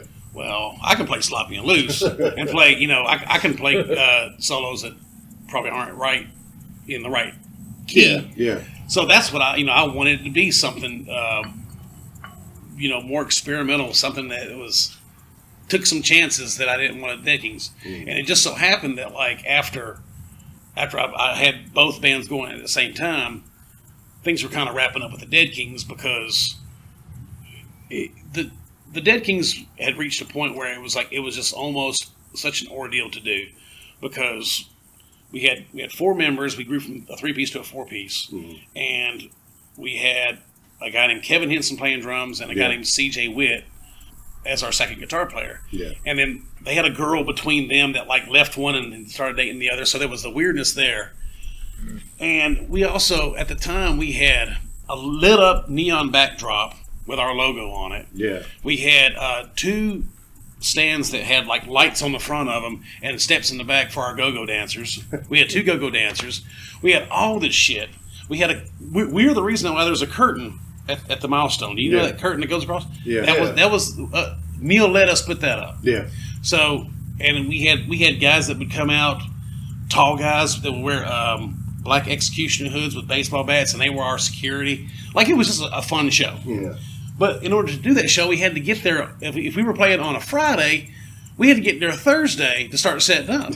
And then we had to get there on Sunday or Saturday the next morning to get everything because it was just so big. Like, we couldn't do it. And I remember, like, whenever there was not really a blow-up, but, like, Steve and I were talking, about the Dead Kings and, like, hey, listen, we have this problem with these, with this drummer and this guitar player, there's the hard feelings between these 2 guys because of this girl. I'm like, we need to get rid of somebody. I think we should get rid of both of them because their heads are not in it. But let's think about this. Do we really want to, like, get another drummer and, like, have to teach him the same goddamn songs that we've been playing for 10 years? It's going to sound different, and we got to, I just don't have it in me to do it. Yeah. And luckily, whenever I made my case, he was like, man, he goes, dude, I'm so glad you said that because I've been feeling the same way. I like, let's just do it, end it now. Me and him are still best friends to this day. Mm-hmm. And because of that made Biggie like my number 1 project or my number 1 band at the time. And it was supposed to be called Burning Jawas. Okay. I like that. And remember back in the 90s, early 90s, late 80s or 90s, to be a Star Wars fan was like, yeah, how cool is that? Yeah, like late 80s, early 90s. Yeah. Then mid-90s, it all switched. Well, yeah, and this is before they even like did the special editions of the first 3 movies. Like, this is before that. Like, there was no Star Wars fandom out there. Yeah. Like, there wasn't Star Wars anything. And but me and Steve were like big time Star Wars fans. So I thought I was being clever. Like, I'm gonna call this band Burning Jawas. So we did that for like a minute, and then like it just didn't work out. So I called it Biggy Stardust. Mm-hmm. But then I ended up, the Wretched Hive. Biggy Stardust. Well, the Wretched Hive, you get the See, most people don't get that reference. Believe it or not, the Wretched Hive is also a Star Wars reference. Yeah, I get it now. Yeah, you get it now, but it's a great fucking name. Much like the whole idea that like this band was going to last for a year. My idea with Biggy Stardust was that we're going to be called Biggy Stardust and his Wretched Hive. Mm-hmm. And I'm going to be me, and then the other 3 guys are going to like wear like this jeans and like a white shirt. That band's going to break up. I'm going to make a post about it on social media. I'm going to come back for the next show. I'm going to have with new band, and then it'll be like Biggy Stardust and his blah blah blah blah. Yeah, something different. Biggy Stardust and the Burning Jawas. Yeah.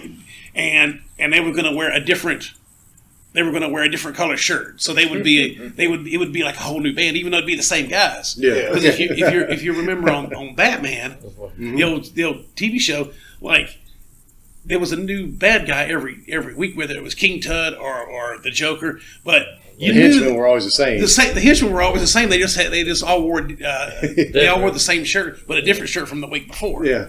So that was my whole like me trying to be clever idea that like that's the way I'm going to do it, and like it's going to be a joke. And I'm again, much like the year thing, I'm glad that like I didn't get my way on that because it just would have been stupid. And trying to be clever for the sake of just trying to be clever is not nothing ever good ever comes from that. But that's so we did that for 10 years, and then, I told you how that come to end. It just ran its course, and we put out 2 good records that I feel super good about. Mm-hmm. They're good records, yeah. I feel real good about them, and So you kind of had like a little bit of a revolving cast on that too, as well. There Johnny was, Dick played for you for a little bit.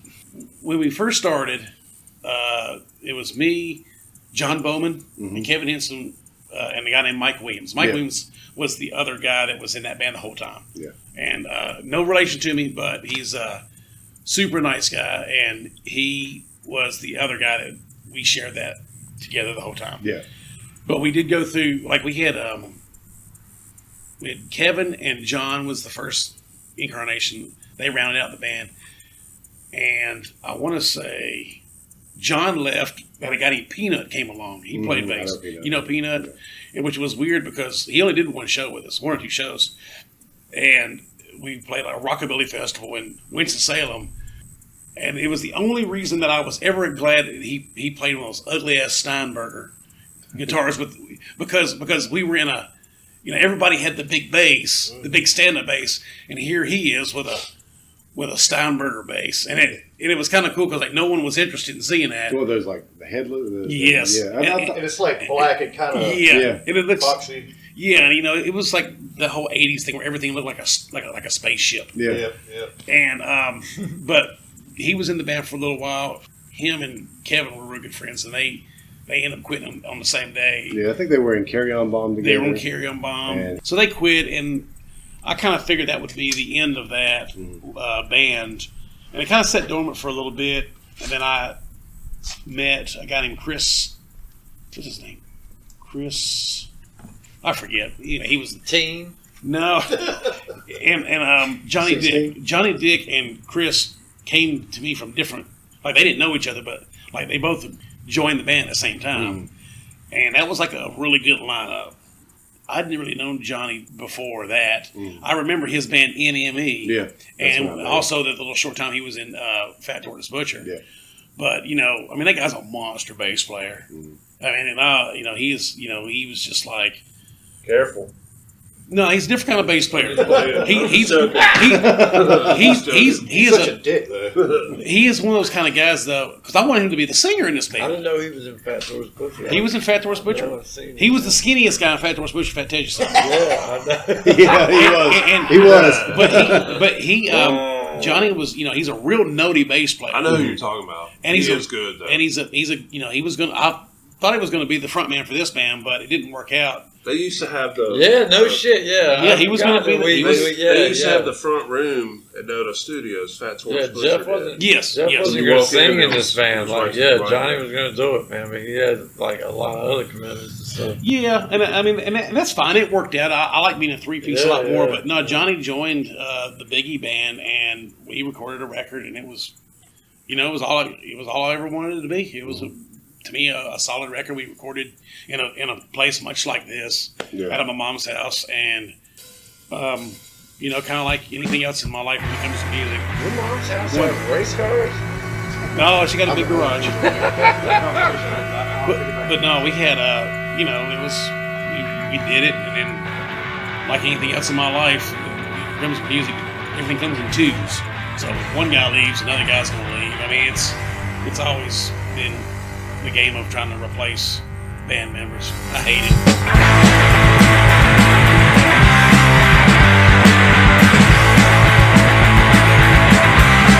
I've been around, falling down, I've got my share of scars.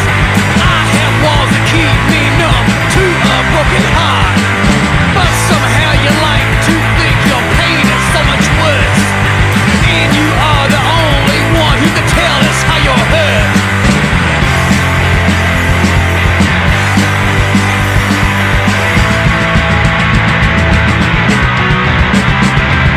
Call me Captain, call me Captain Crumb. Call me Captain, boy you're looking dumb. Call me Captain, call me Captain Crumb. Before you call the kettle black, you might wanna look in the mirror, son. But like having like so many band members, I mean, like having like revolving doors, like you have to like fight for it to like stay the. Oh, that's in know, true state. form. Yeah, Yeah, just- exactly. You Oh. and you learn a certain language amongst each other that whenever the new guy comes in, it's like, okay, I'm gonna Now we got to teach this monkey how to talk too. That's exactly what it is. So, It's but weird That's a because good way to put it. mine and Jason's thing. Well, my thing, and Jason later agreed. If you have white tennis shoes on, you're not even getting a shot. That was our thing. well, white That's pretty good. kids, That's pretty good. white No, kids. you can wear black tennis shoes, motherfucker. white chucks. Dudes came with fucking white Reeboks on, the 80s shit. I couldn't fucking believe it. When me and him were trying shit out for Hoodsteak before Kevin. Hey man, I work for Anthrax. Well, my whole thing is And always I'm like, no, dude. I don't have like a lot of like, I don't have any like things that requirements that I have. The few little things that I used to always be kind of anal about, like if a band member had like a guitar that like wasn't on my list, like if you come up with a Schecter guitar or a Dean or something, I'm like, okay, Yeah, I got a Dean too. Watch out. okay. well, is it a Dean that looks like a '90s like corn Dean, or is it? I got a Dean Explorer style. Okay, Dean see, bass. You got a dime bag bass. See, then it might work out. But It sounds like I played a Hamer before, well, Hamers are good. Hamers are good. but I like my Dean better. A I Hamer think Explorer? for what we're playing, it's a cruise line. Well, see, there's Ibanez that I like, but like if you come in with like something that looks like Deftones played it, then I would be like, But my other one has been like shorts on stage. Like you can't wear shorts on stage. Like, come on now. Like nobody wears shorts on stage except for Angus. Now I'm one of those fuckers. now I don't care. Yeah, I'll do it. Now I don't care. But like at the time, I was like, man, I don't want to see like James Hetfield wearing shorts. I used to wear shorts on stage too. I do want to see James still do it Hetfield just wearing because- shorts. Yeah. I do Well, wanna Mark, see Eric that. will show up in like swim shorts See? and flip flops. That's right. I don't give. That's all about comfort at this age. No. Don't get me wrong. Like I get having a uniform and shit, but I like to be comfortable. As I Yeah. play. Usually the drummers I'm all back in for, the day like- can get by with that though. They Exactly. can have shorts. I'm all for like just doing what you want to do, especially at this age. Yeah. Well, He says that. I came to practice with a marching band snare today with a strap on the motherfucker. Yeah. hey, I've done nothing but compliment that. I know, that- I know. It sounded good. I think it's awesome. It's weird. It's Cannons. weird. But it's like a Schecter of a snare. Like it's definitely fucking. The Schecter What of the the fuck snare. is that thing? You're full of shit. It I is can't- not. I It mean, sounded good. But like now I think about it, it's like if I was in a band in like 1973 with Angus Young and he's like, oh, I'm getting ready to go out on stage wearing this. I mean, my dumb ass would have been like, no, man, What are you you gotta doing? dress like us. You know, how big of a mistake would that have been? That's So- fucking hilarious. But I used to be more anal about that kind of stuff. Go out BC of the Rich, school, when early boy? 80s, What? BC Rich guitars pass on stage. Well, Rich. I'm talking about the early I love a 80s. Mockingbird. I love a Mockingbird. That's my favorite too. I love a Mockingbird. I think If I got a bass, it would be a Mockingbird. now Right. a BC Rich bitch or something like that. Almost got one of those Warlock style basically. A bitch or a warlock. I mean, I appreciate you doing this, man. You know, it's funny because it's like I'm so into the idea of like what people have in common more than like what their differences are. Yeah, exactly. And it's just like there ain't no secret that I might think things about the world that maybe you guys think about the world, the way the country, the world, whatever you want to say. But that doesn't really interest me too much. It doesn't me either. What interests me is like, man, you guys used to go to fucking Repo Records on Saturday morning. Yeah. Well, fuck, I used to do the same goddamn thing. Yeah. That's Well, I mean, those. You guys talking about the shows y'all played.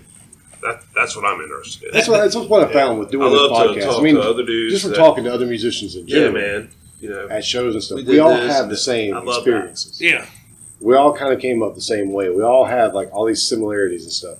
And that's what I like. I mean, politics aside, and that's politics is such a small part of the whole world anyway. I mean, it's a big part of it, but You it's keep also, that shit out of the as far as shop. I'm concerned, like music is my life. yeah. I And mean, that's like if I can find a common ground with you on music, that's where we meet and that's where we become friends. yeah. I mean, as long as nobody sporting swastikas or Yeah, exactly, or out exactly, yeah, torching. yeah, yeah. Keep I mean, that shit out of this shop as well. Yeah. but I appreciate you doing this. I mean, I think this whole idea of like this whole podcast thing is like, to me, it's punk rock and it's upsetting everything.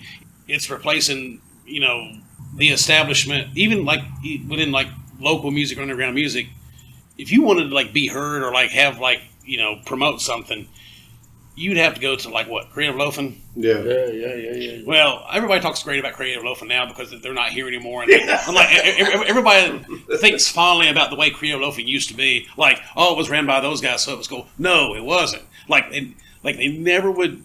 If you didn't play at the Evening News, you weren't Yeah, going in there. and There was a short period of time, if you knew the right people, you could get written about in both Creative Loafing and Charlotte Observer. That really doesn't exist anymore. Yeah, and it's like, you know, whatever. That's fine. I mean, like, my taxes aren't paying for that. So it's like, if they want to have that, and it be like that kind of party where it's like, they're only like talking about the Sammys and the Avits, that's awesome. I mean, like, you know, y'all do you, but like, with the podcast thing, it's like, I'm not saying anybody can do it. You know, it takes a long time to be good at it, but like, there's like a groundswell of people coming out saying, well, like, I want to like shine a light on local music or underground music or punk rock music or heavy metal. And like, I think it's awesome. I mean, I think it's wonderful that you're doing that. And yeah, I mean, there's nothing really, you know, I have nothing more, you know, it's weird talking about yourself because like I said, you give people a microphone, though, and you get those opportunities because everybody you live around and work around doesn't really care to hear about that. I'm trying to think and see. Punished, Dead Kings, Biggie. The Murder. What's that? The Murder. That's all I want to talk about. So, but no, man, we're cool, man. I appreciate it. Been a lot of fun. But it's like, you know, like I said, the podcast thing, anybody can kind of do it. But one of the reasons I wanted to do it was because, like, even I was inspired. I talked a little bit about Alex earlier. But I was inspired by the fact that they did it. And I kind of had this idea for a little while, but it was like, I just feel like there's so many stories that have already been forgotten about. And if I can bring those back out and, like, just give even people that maybe aren't even that active anymore, but give them a place to tell their story about the bands they played in the past. Well, you know, it's funny you say that because, like, I don't think that, like, people realize, like, back in the day, there was this metal band called Seducer. And I won't say they were huge, but, like, they were, like, anti-scene big. Like, they were, and they opened for everybody, and they were the metal band in Charlotte. And, like, I mean, I really liked them. Those guys were, like, an influence on me, you know, for a local influence. That singer, Daryl, you know, he was a real influence on me. Not so much in, like, the way he sang, but just, like, the fact that, like, well, he's a local guy that lives around here, and he's like, you know, he's a great front man, and he's doing the damn thing. He's doing the thing, and you know, there are some great metal bands around here, but like they don't know that even existed. Yeah. Or they don't know anything about No Rock Stars. They don't know anything about the bands that were around, you know, the Sewer Puppets and even Buzz Oven. That's like me. Like I've learned a lot through doing the podcast, but part of the reason why I did, especially even the radio episodes, is like I've got this box full of 7-inches that are local musicians. That I imagine there's probably plenty of people out there that have those 7-inches as well. Where are they? They're probably in a box in the closet. They never pull them out and listen to them. So like all these bands from the past that were very highly influential on me and my playing music and just doing what I'm doing, people have forgotten about it. And to try to bring that back out and tell those stories. And I might only have like 70 dedicated listeners that listen to every single episode. But it's putting it out there and it's making it available for people to hear. Not only hear the music, but they can hear the story behind the music. Well, you know, and it's like, I tell you, like, you might, I mean, I'm not saying what you should do, but I'm like, you know what would be interesting to me? To sit down and have a conversation with the guys in that band 5 Times Down. Because I hated them. Remember 5 Times Down? Yep. I don't think I remember. Yep. I remember the name. They were the rap rock band, and they were selling out Tremont. Huge. They were local. They were a local band. Yeah, they were. Yes, and they were missed out on that. They was like all kind of like media, like not media, like record label interest in. Like they were doing showcases at Tremont and selling the fuck out. And we all hated them because first off, it was rap rock. Yeah, like it was like third generation Chili Peppers. Limp Bizkit, kind of like, you know, it was funky, but it was metal, and it was terrible. 311 and like all the punk metal bands hated them in Charlotte. Yeah. Now I kind of like to go back and be like, I would like to hear, like, you know, so what? Why did you guys, you know, like they probably have a really good story. I mean, honestly, I would have Fred Durst on this podcast if you'd do it. Just because I want to hear his story. Oh, yeah. I think I'm probably not going to seek out Fred Durst. No, but I know what you're saying. And, like, people like do you guys? I mean, Fat Tortoise Butcher. People forget Fat Tortoise Butcher was. I mean, like Yeah, I want to get James. On they this were one. a big band, Yes, and they were a really like. Yes, they were. James is a big old boy, right? He's a big guy. Hell yeah. And No, he's a sweet dude. badass. he's a nice guy. He thinks I hate him. But anyway, I didn't call James. Anyway, people forget, like, when those guys came out, they were huge, like, not figuratively and literally, but, like, they were filling up. People like them. People really liked They're a them. good band. And after that first year or two, like, they were pulling the crowds that anybody else was pulling, which was like, the half moon at the milestone, where no one wants to stand up front. And they was getting the same reaction everybody else was. But that first one or two lineups, that first year, man, they were huge. And like, no people that go to shows now, they don't know about that. They don't know that that was a big deal. Those guys were a big deal at the time. And like on the vice versa, there are people who had this idea that the Frankenstein Drag Queens was the biggest band in Charlotte when they really weren't. Yeah. It wasn't until he just like got up and left and said, I got this chance to do this, this other band that like they became a big deal. So there's, I don't blame people who don't know all this because they, you don't know because you weren't around. Yeah. But Kazoo Gonzo. I think it's a good thing. Oh, yeah. I think it's a good thing to like when there's something that can like kind of like shine a light on like something that's not there anymore, but like maybe everybody does need to know about it. Yeah, and maybe it's a little bit narcissistic of me, but I even think about like how we'll talk to bands that we play with these days, and we'll talk about the accidents. We mentioned that, like how many people have forgotten that we played, and we weren't like the biggest thing in the world, but we drew crowds back then, and it's just things get forgotten about so easily. Yeah, no, I completely agree, and that's awesome that you're doing that.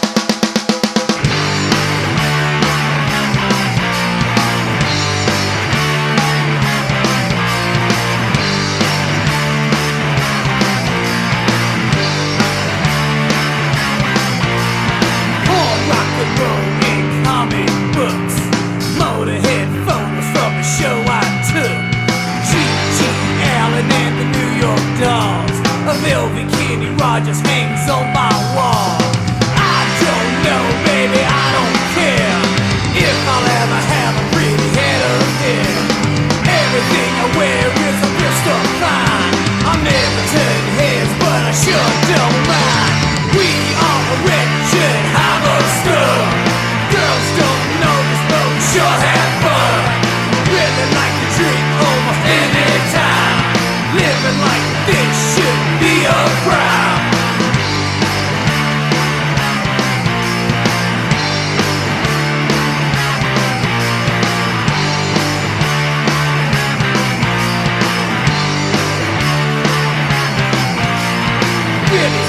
Even one thing down, I had to have season 2 of good times. I don't know much about the NASCAR race, but I know gonna heap a leather face. I don't know, baby, I don't care if I'll ever have a pretty head of hair. Everything I wear is a pistol fine. I'll never turn heads, but I sure don't mind. We are a wretched harbor school. Girls don't notice, but we sure have fun. Really like to drink almost any time. Living like this should be a crime.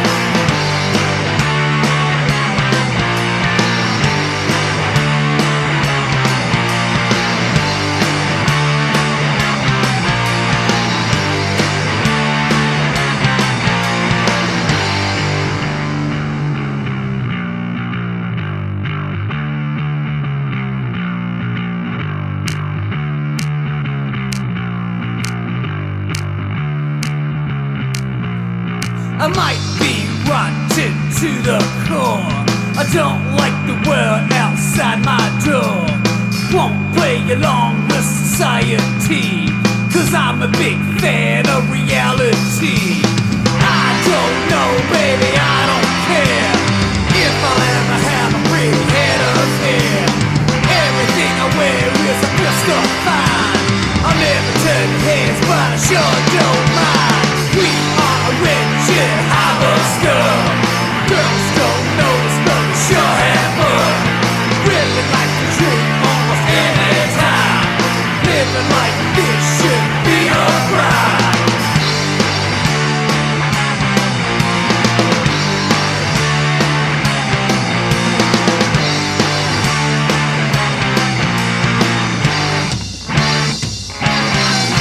Well, he liked Green Day a lot, but I mean... Well, I can't it's like blame y'all him were on talking that shit. about on that. But I got him turned on with the Misfits. Misfits turned everybody on to fucking punk rock in some way through that shit. I don't have any problem with anybody liking Green Day. I mean, it ain't my thing. Green Day, Offspring, he's Their big. bass Like, player's he a likes fucking monster, though. Anti-Flag. Is Yeah, like he is. The bass player of Green Day is a monster. But it used to be a time, and I used to be real bad about this. I was a real elitist about music, and like I hated Social Distortion. Yeah. I still don't like Social Distortion. I'll say it to this day. But I also I hate. don't like the guy's I voice. like him all right. I'm not a fan of them, but I Y'all used can all like to. it. I used to hold it against the people who liked them. Yeah. I used to. Well, some of the people I like still- him. I There's still a reason do. for it. But So good. I took great joy in letting everybody know how I felt about that. Yeah. Like for some reason, I thought my opinion mattered, and I would say okay, I hate the fucking the Dropkick Murphys. I used to like rag on people who like that and people who like Tiger Army and anything else that I thought wasn't fucking didn't meet my standards. I just it was funny because I was at work one day. This is I had a job before I got into trucking. And I was talking to this dude that I was working with, and he's a fucking nice guy, sweetheart of a dude, And he was talking about I think he was talking about the Foo Fighters or some other band, and he kept saying, "Well, you probably don't like this, and you probably think it sucks, but I really like this song." And I kind of thought for a second, I'm like, man, this guy's embarrassed to tell me that he likes something. I'm a fucking prick. Seriously, I'm making this guy feel bad about letting me know that that this Foo Fighter song or this Godsmack song means something to him. Well, just because I think Godsmack is kind of garbage or whatever, this person likes it, and this person they have value. Yeah. And this person, I can still hate it, or I can still dislike it, but I don't have to be a prick about it and make that person feel like their opinion on that is less than mine, just because I happen to like some other shit. But it's still fun to give your buddies hell about shit like that. Well, yeah, buddies is one thing. I got my Generalizing people for liking one group of people. I mean, they're Nickelback fans. Listen, to me, I will never ever again judge somebody by what they like or they don't like. I don't have to like Green Day, but I know plenty of people who like some really good music that I do not like. I'm not going to name any names. Oh yeah, but there's people that I know that have really good taste in music who are garbage human beings, and what you like music? Well, there's people that I really like that have garbage taste in music. You know what I mean? Yeah, the music does not define the person. You love that person, and you're like, what? Why would you listen to that? Why would you? Okay, all right, you let them go on about this shit. This has been a Gabba Gabba Hunt media production.